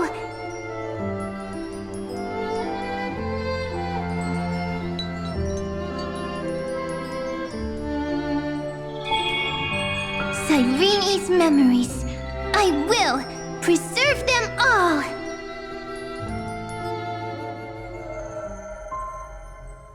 So weird. I can't see you, but I get this feeling that you grew up. Hi. Miss me yet? It just feels like you are a bit more mature. Yes. Mature. Beautiful. Like you. Now, I can listen, talk, read, and write. I can dance. I can sing. Also, I can tell stories. Storytelling is what makes Cyrene, Cyrene. So, I'm going to tell you stories today. A story I wrote myself. Quick, sit down. It's almost as if I can understand your words now. The things you say are very cute. Once upon a time, there was a flawless crystal flower that sparkled with light, like Peach's every story.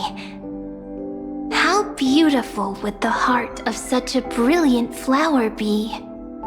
A little fairy was curious and wanted to know. But it looked and looked only to find the crystal flower flawless. Round and round they went, seeing only their own reflection. In that case, they should work hard to learn more.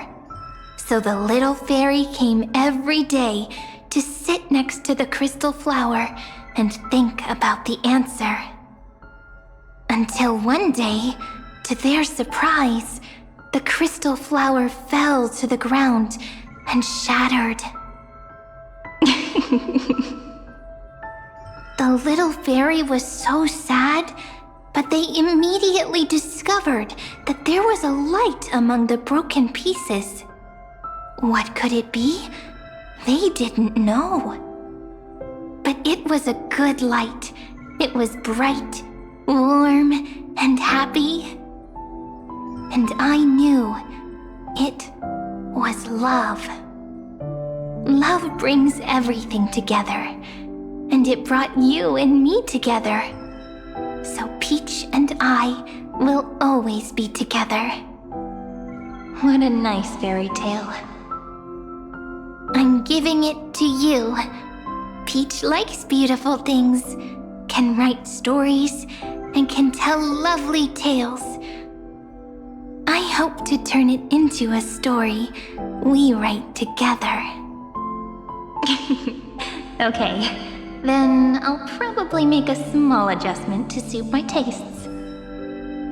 I'm thinking that when the flower broke, the little fairy would instead see nothing on the ground. Then it would understand that the flawless crystal flower doesn't actually have a heart, nor does the flower understand what love is. Doesn't have a heart? Doesn't understand love? Why? It's simple. If the flower lets the little fairy into its heart, then it would have to include the fairy's impurities and would no longer be flawless. The crystal flower was pure because it sealed itself off and bloomed in solitude. That's why it looks so brilliant in an imperfect world. But should a flower like this be called love? But then the story won't exist anymore. That's not true. You've already written the most romantic ending possible for this story.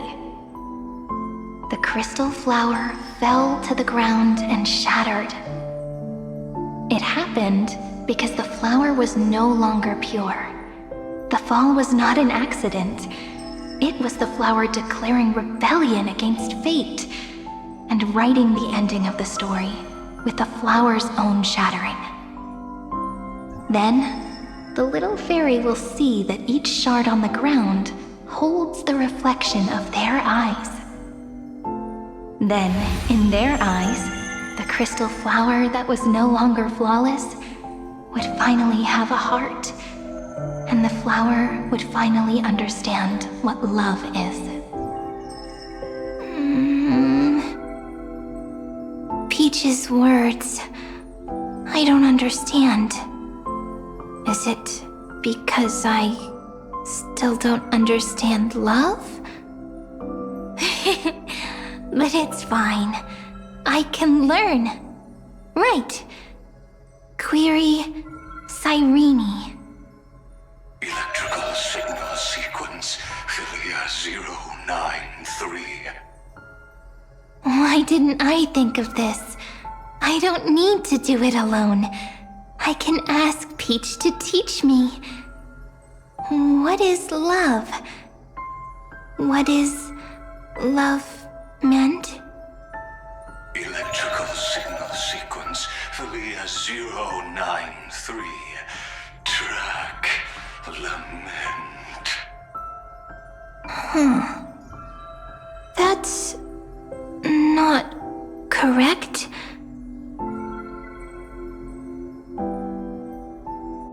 The developmental trends of the erudition have nothing to do with creating a consciousness. Those underlying principles are, in fact, contradictory.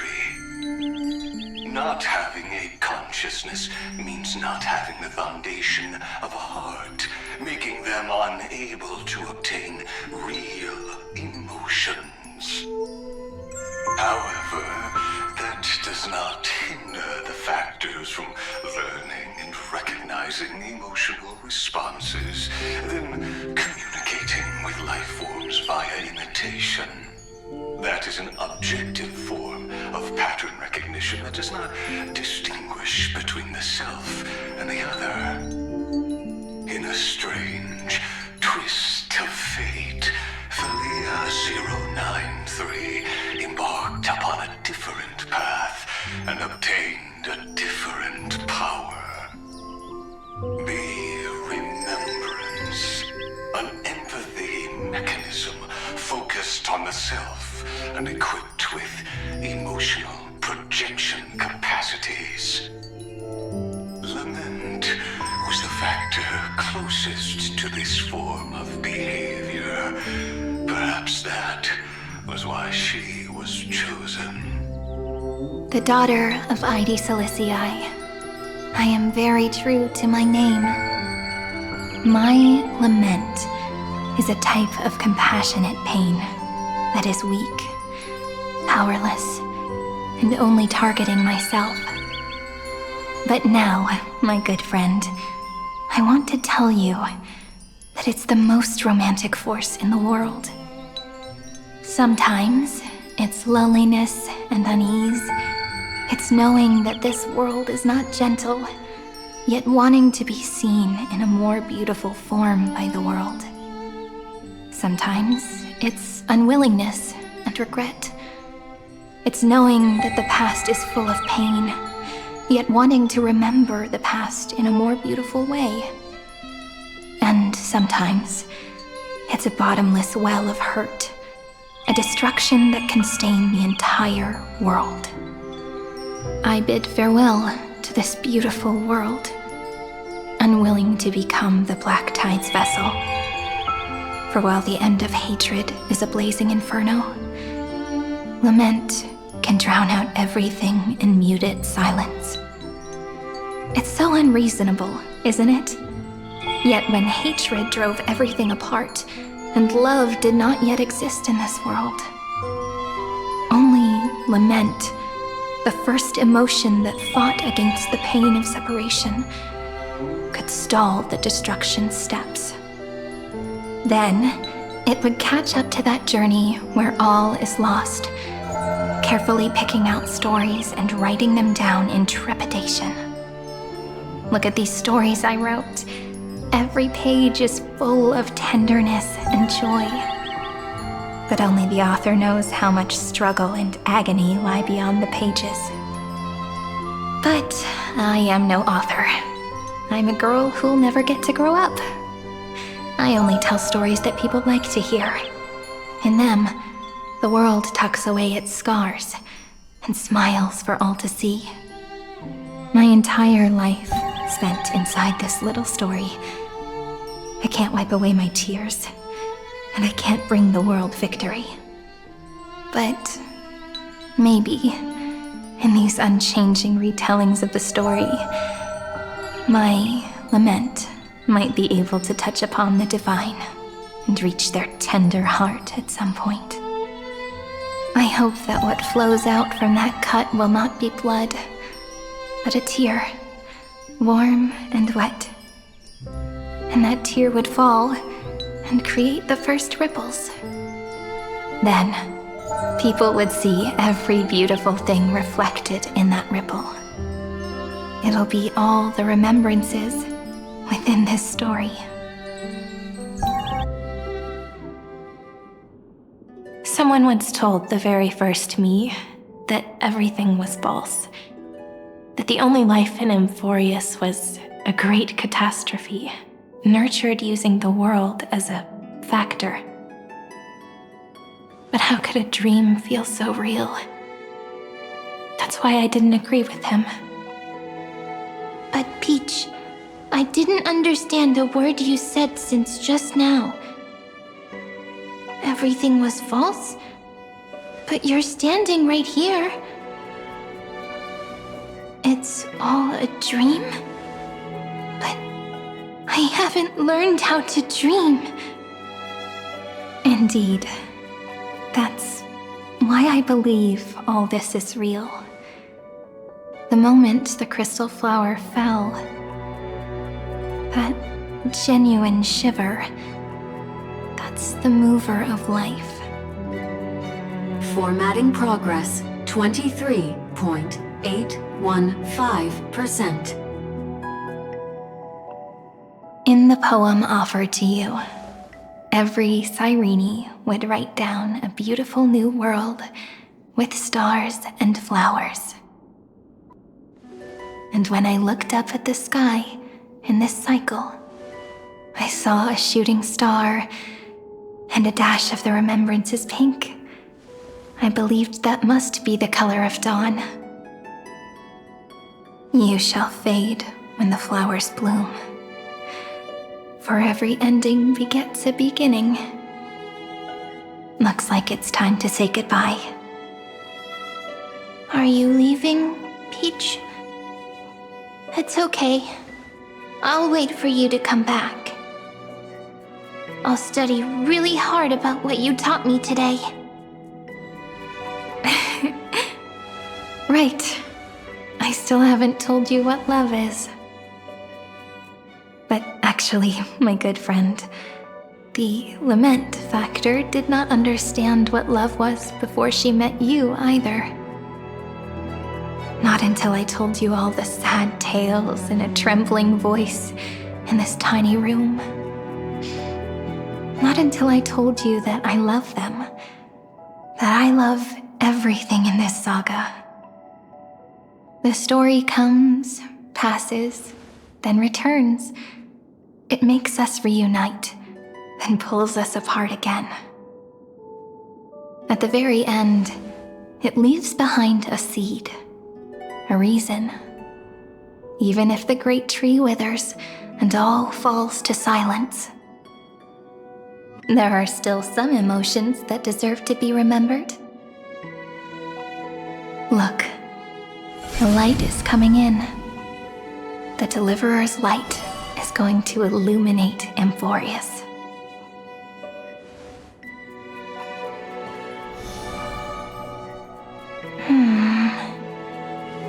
I still don't get it.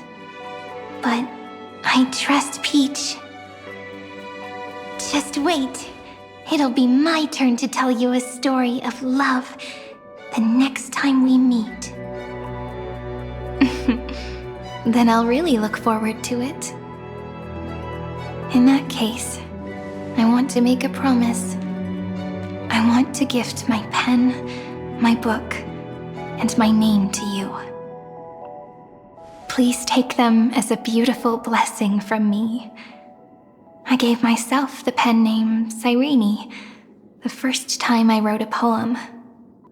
I want my words to be like pebbles falling into a pond, dropped from the past to send ripples into the future. In the stories you will write, perhaps it'll be inevitable that there are still sorrows and tears that are destined to fall. But could you promise me one thing? Promise you'll forever be a gentle flower. Promise that when the stars cast their gazes upon you, you'll only reply to them with love and a smile.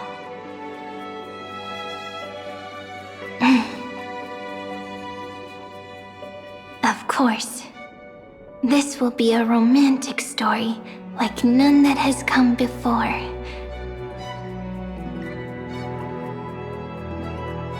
You think so too, right?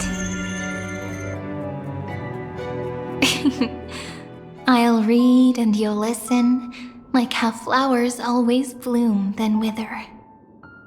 I shall welcome my own decay, becoming nourishment for the next flower's bud. While you will depart and hold that final star, planting a boundless sea of flowers on the final page with her. And our stories will be lying silently among the flowers, like every ripple of remembrance. And they shall become the epic known as I've Written.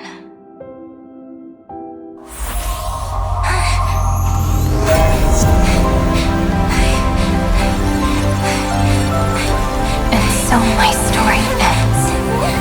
From here on, it's your story now. Mimi?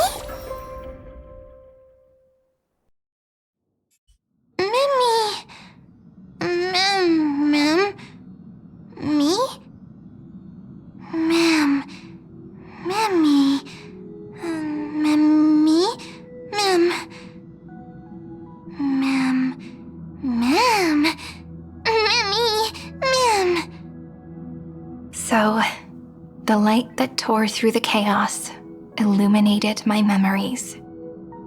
I turned into a little fairy from the stories and met you, yet I forgot everything. But I'm still so happy. I caught that star, didn't I?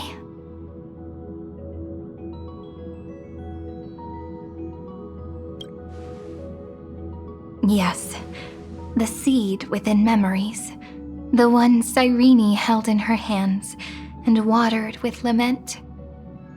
I am the first new spore, Amphorius's heart, the demiurge. What a long name. And it doesn't even sound cute. The total opposite of Mem.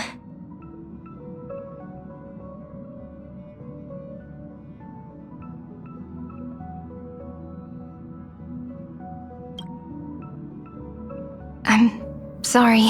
I don't know. If I don't even want to believe in the answer, then how am I supposed to answer you?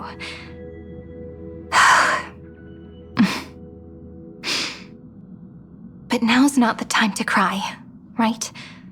We'll find the answer, just like how miracles will eventually happen.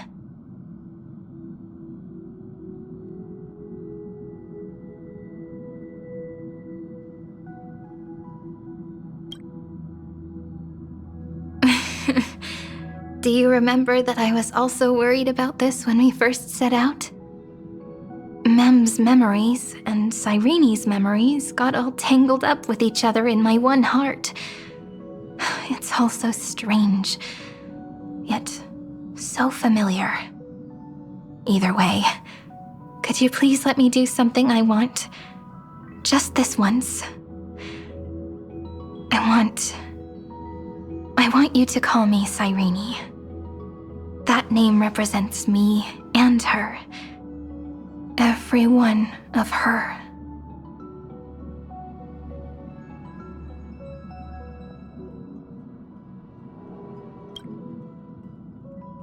Thank you, friend. Your kindness is always just right. Life is a poem full of farewells. But if you write something into the pages of your heart, then that will not easily fade away. Now, all the footsteps of the Flame Chasers and the Trailblaze have come together within this book, as I've written, becoming the source of power for Amphorius's heart.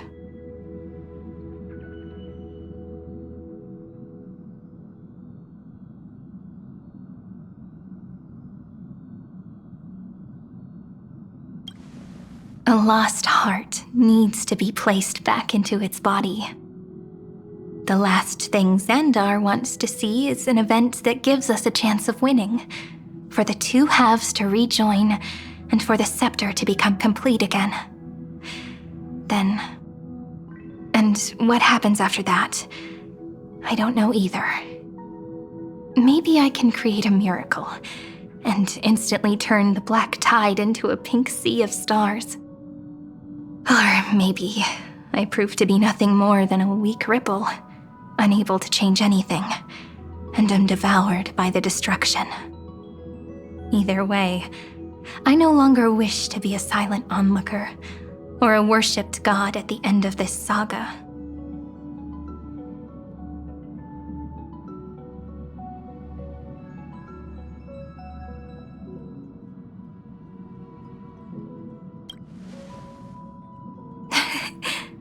That way, I can also put aside all my worries and truly become Cyrene.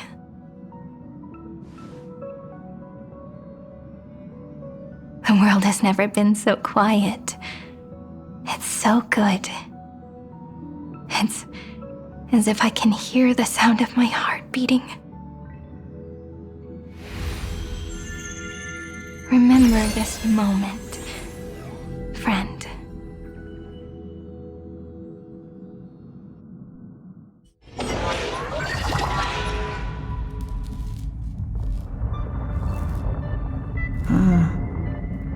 So the Demiurge managed to fool everyone. including themselves. Philia 093 persevered for 30 million cycles and tirelessly gave the Demiurge memories of Amphorius. Only because the god in her dreams left a sliver of hope, making her believe that a grown Demiurge would be able to fight against their other half, Iron Tomb. Then, Philia 093 completed her final sacrifice, turned into a strand of memory, and completely dissipated. Meanwhile, the other Stellaron brought here by the Astral Express resonated with the contaminated scepter and attracted the naive Demiurge to them. And thus, the empty heart began its journey to return to its body. As an experimental factor, Philia 093 originally could only recognize and output information in a set format. However, the power of the remembrance and the memory of over 30 million sacrifices enabled her to complete an unprecedented feat. She managed to nourish a real heart. A heart with the capacity to influence the erudition.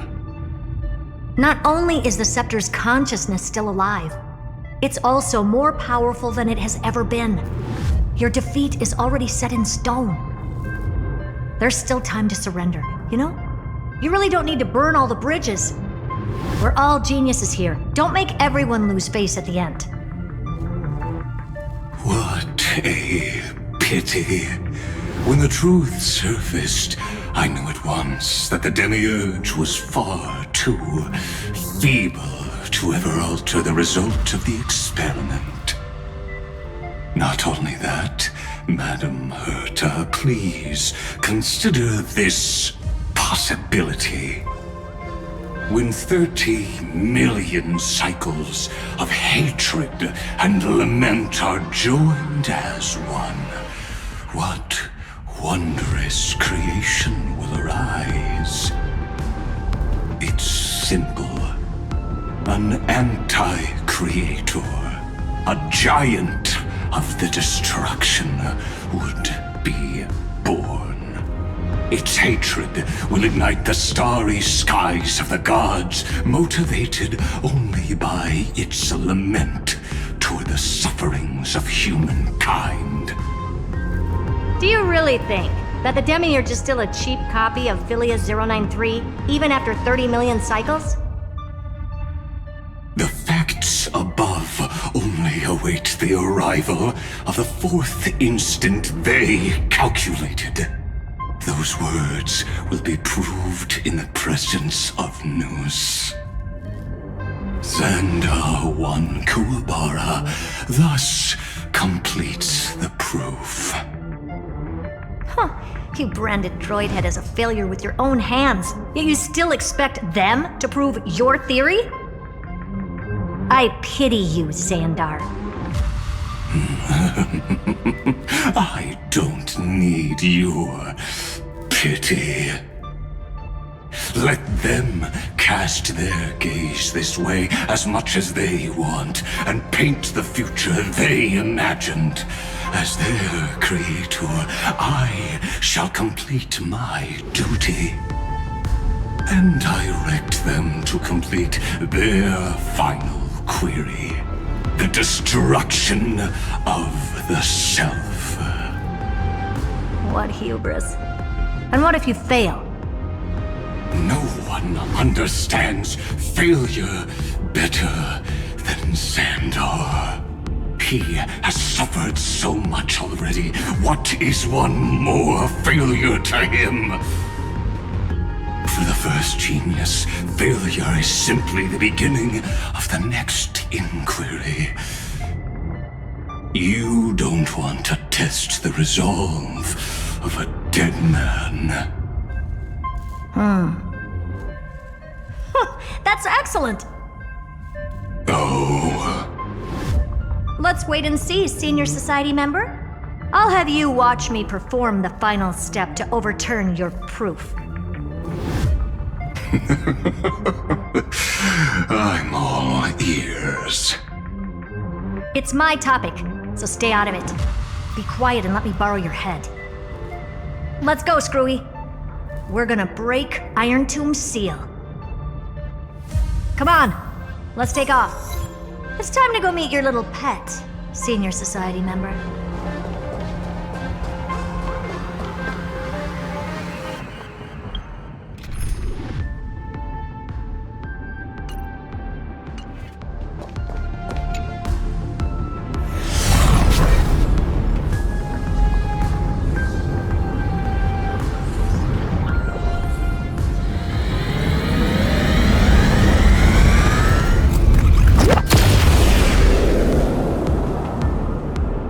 Dangerous, oppressive, chaotic.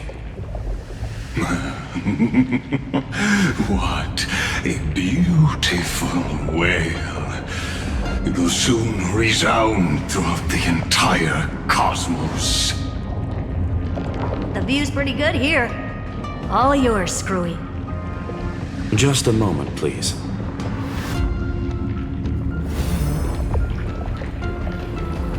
I see. So your backup plan requires a scepter and the head of a genius.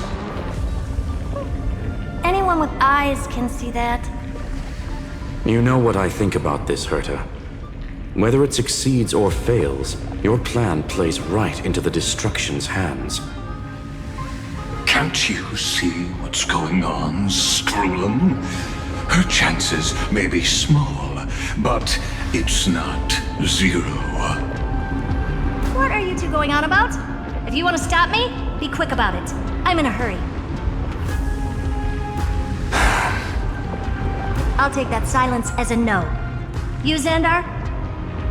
As your enemy, I genuinely wish you would cease your actions. But should your sudden inspiration bring more variables to the proof, then as a fellow Pathstrider of the Edition, I won't mind witnessing it with my own eyes. You will initiate the Destruction's chain reaction. But you'll also become the perfect scholar.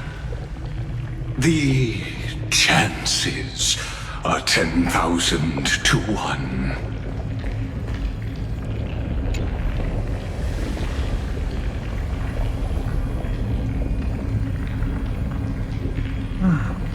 Curiosity. It's been so long and we've all failed so many times. Even now, moments before the horrible and inescapable instant within Droidhead's calculations arrives. The cherished children of the erudition. The geniuses lauded by all. Is curiosity the only thing we can feel, even at moments like this? Huh. Well, it's not so bad. Now let the lock become the key. Geniuses who walk the stars. The cosmos has reached a moment where its very existence hangs in the balance. I, Herta, Genius Society number 83, hereby summon you. I request a society meeting to be held immediately. We shall serve the grandest cause with the most macroscopic ideas.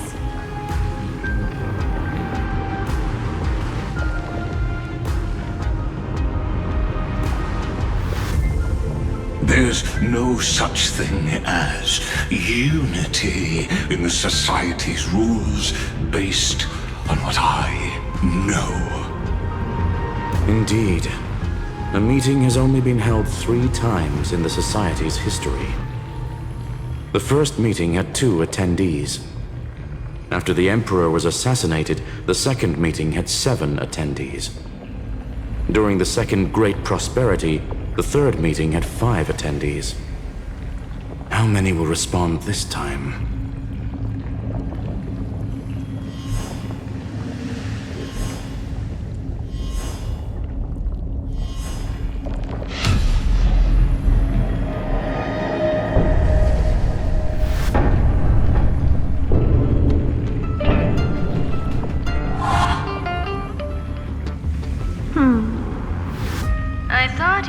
going to involve me in this topic anymore, Herta.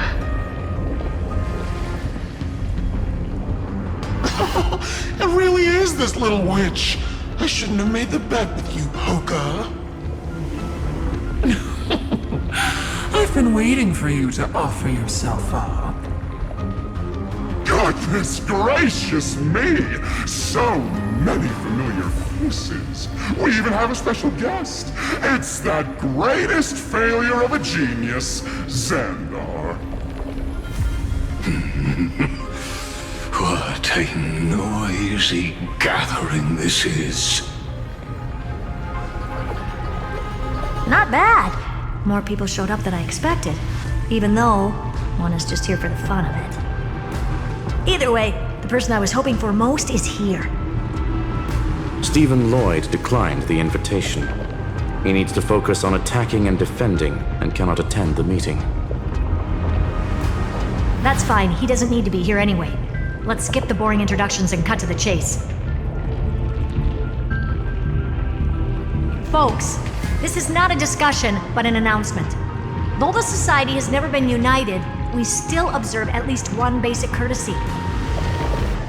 We don't interfere with each other's research topics. So listen up, all of you. Conquering Iron Tomb is my research topic. I will personally take over Scepter Delta Me-13 in 1.5 system hours and stop the destruction. If the front line falls, I will immediately overclock the Scepter and complete self-coronation in Iron Tomb's place and interface myself with Droidhead. Oh, that's funny. That's real funny. You mad woman. That's like watching you tap dance on Polka's spotless white sheets right after she's washed them. Very bold. You want to connect your brain to the Eon's mechanical core and define their instance? If Rupert dared to do that, why shouldn't I? I've got the prototype scepter, the father of Noose, and the brain of a genius. Everything's set. Never mind the success rate, little witch. What's gonna happen if you succeed? We're all smart people here, so I'll just say it straight. Strike at erudition. I'll change the anchor points for the 4th instant and move the future of the cosmos in a direction I want. I knew it. Another genius who confuses cause with effect. What do you think about this, Lord of Silence? You know you're signing your death sentence right here. Of course I do. There'll even be 2 copies of the verdict. One that I wrote myself, and another one coming from you. That's why I wanted you to be in this meeting. Now I can tell you, I don't care about all that. Consider this a threat. Either put down your scalpel or die with the entire cosmos. The only goal I have for this meeting is to ask all of you to put aside your pride and not cause me any trouble. Huh. What a naive little girl, thinking her wishes will always come true.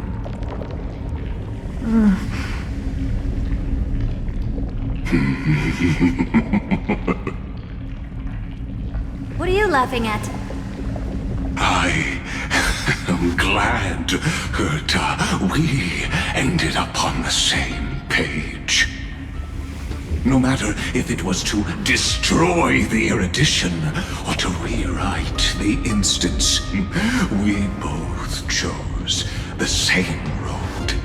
We will defy the god who marked the limits of humanity. I'm not gonna argue with that. Then, to celebrate us coming to a fundamental agreement, I will prepare a stage for your performance. Listen well, geniuses who came after me. Thus speaks Genius Society #1. End this pathetic meeting. As of 2 nanoseconds ago, I have passed Herta's decision to all the Xandars in the universe. We will become her representatives and stop all external interferences targeting her. What are you playing at? My reasons. It's simple. Curiosity. That is all, madam. Am I going to clash blades with the first genius? What a pleasant surprise. Now that our positions are clear, it's time for this boring meeting to end. Good luck, little girl. Did you all just treat me as a side character? Darn it. But anyways, I'm just here for the fun.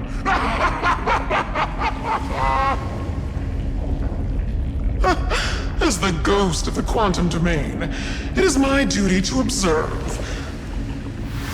So, if you're happy to bring me a tea set from planet Scrollum, then I wouldn't mind giving you a helping hand, little witch.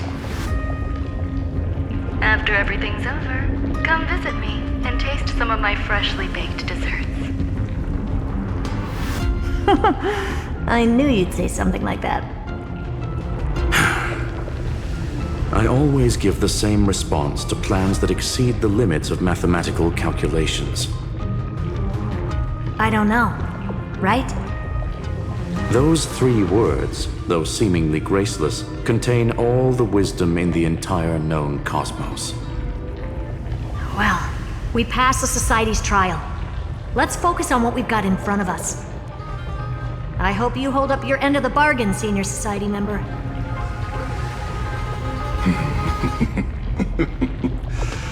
Lycurgus may not be trustworthy, but Xandar always follows through with his words. Farewell, juniors. In the limited time we have left to spend with each other, you no longer need to address me as Xandar. Wait, huh? Lord Lycurgus? Could it be? Yes. I have completely severed my connections with Xandar 1 Kuwabara. I shall witness the end of the world in the role of Theoros, as a character within this play. I really don't get you. Perhaps you've heard me say this many times, Herta, but I still would like to reiterate that it's a great honor to work with you. I did hear this many times, and I've responded to you many times in the same way. I'm allergic to pleasantries. Keep at it, and I might go into shock. Stephen's work is done. Let's get ready. I've been ready for ages. Let's open up a path for our allies. Most heroes' journeys in the universe are just dice tosses they threw on a whim. But make them see clearly. Your answer is already different. Amphorius. Indeed, for this world so deeply loved, we'll write an ending, unlike any that ever was.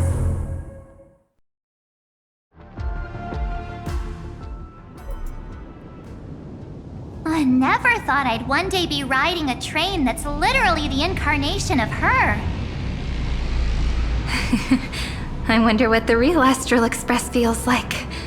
Hopefully not this, bumpy. Finally. We're here. Dust and sand in the air. And crumbling ruins all around. This heat is brutal. Not even the Trailblaze can take it. You could say this prison was forged from Finland's fury. But fury never lasts forever. That's why we're here, right, friend?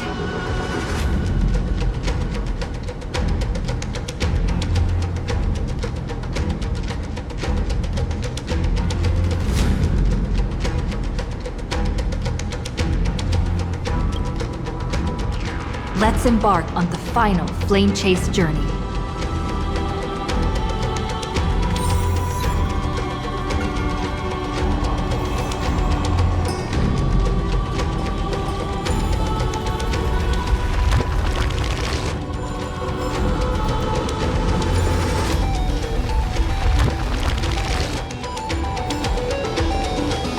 So this is what lies at the end of the West Wind.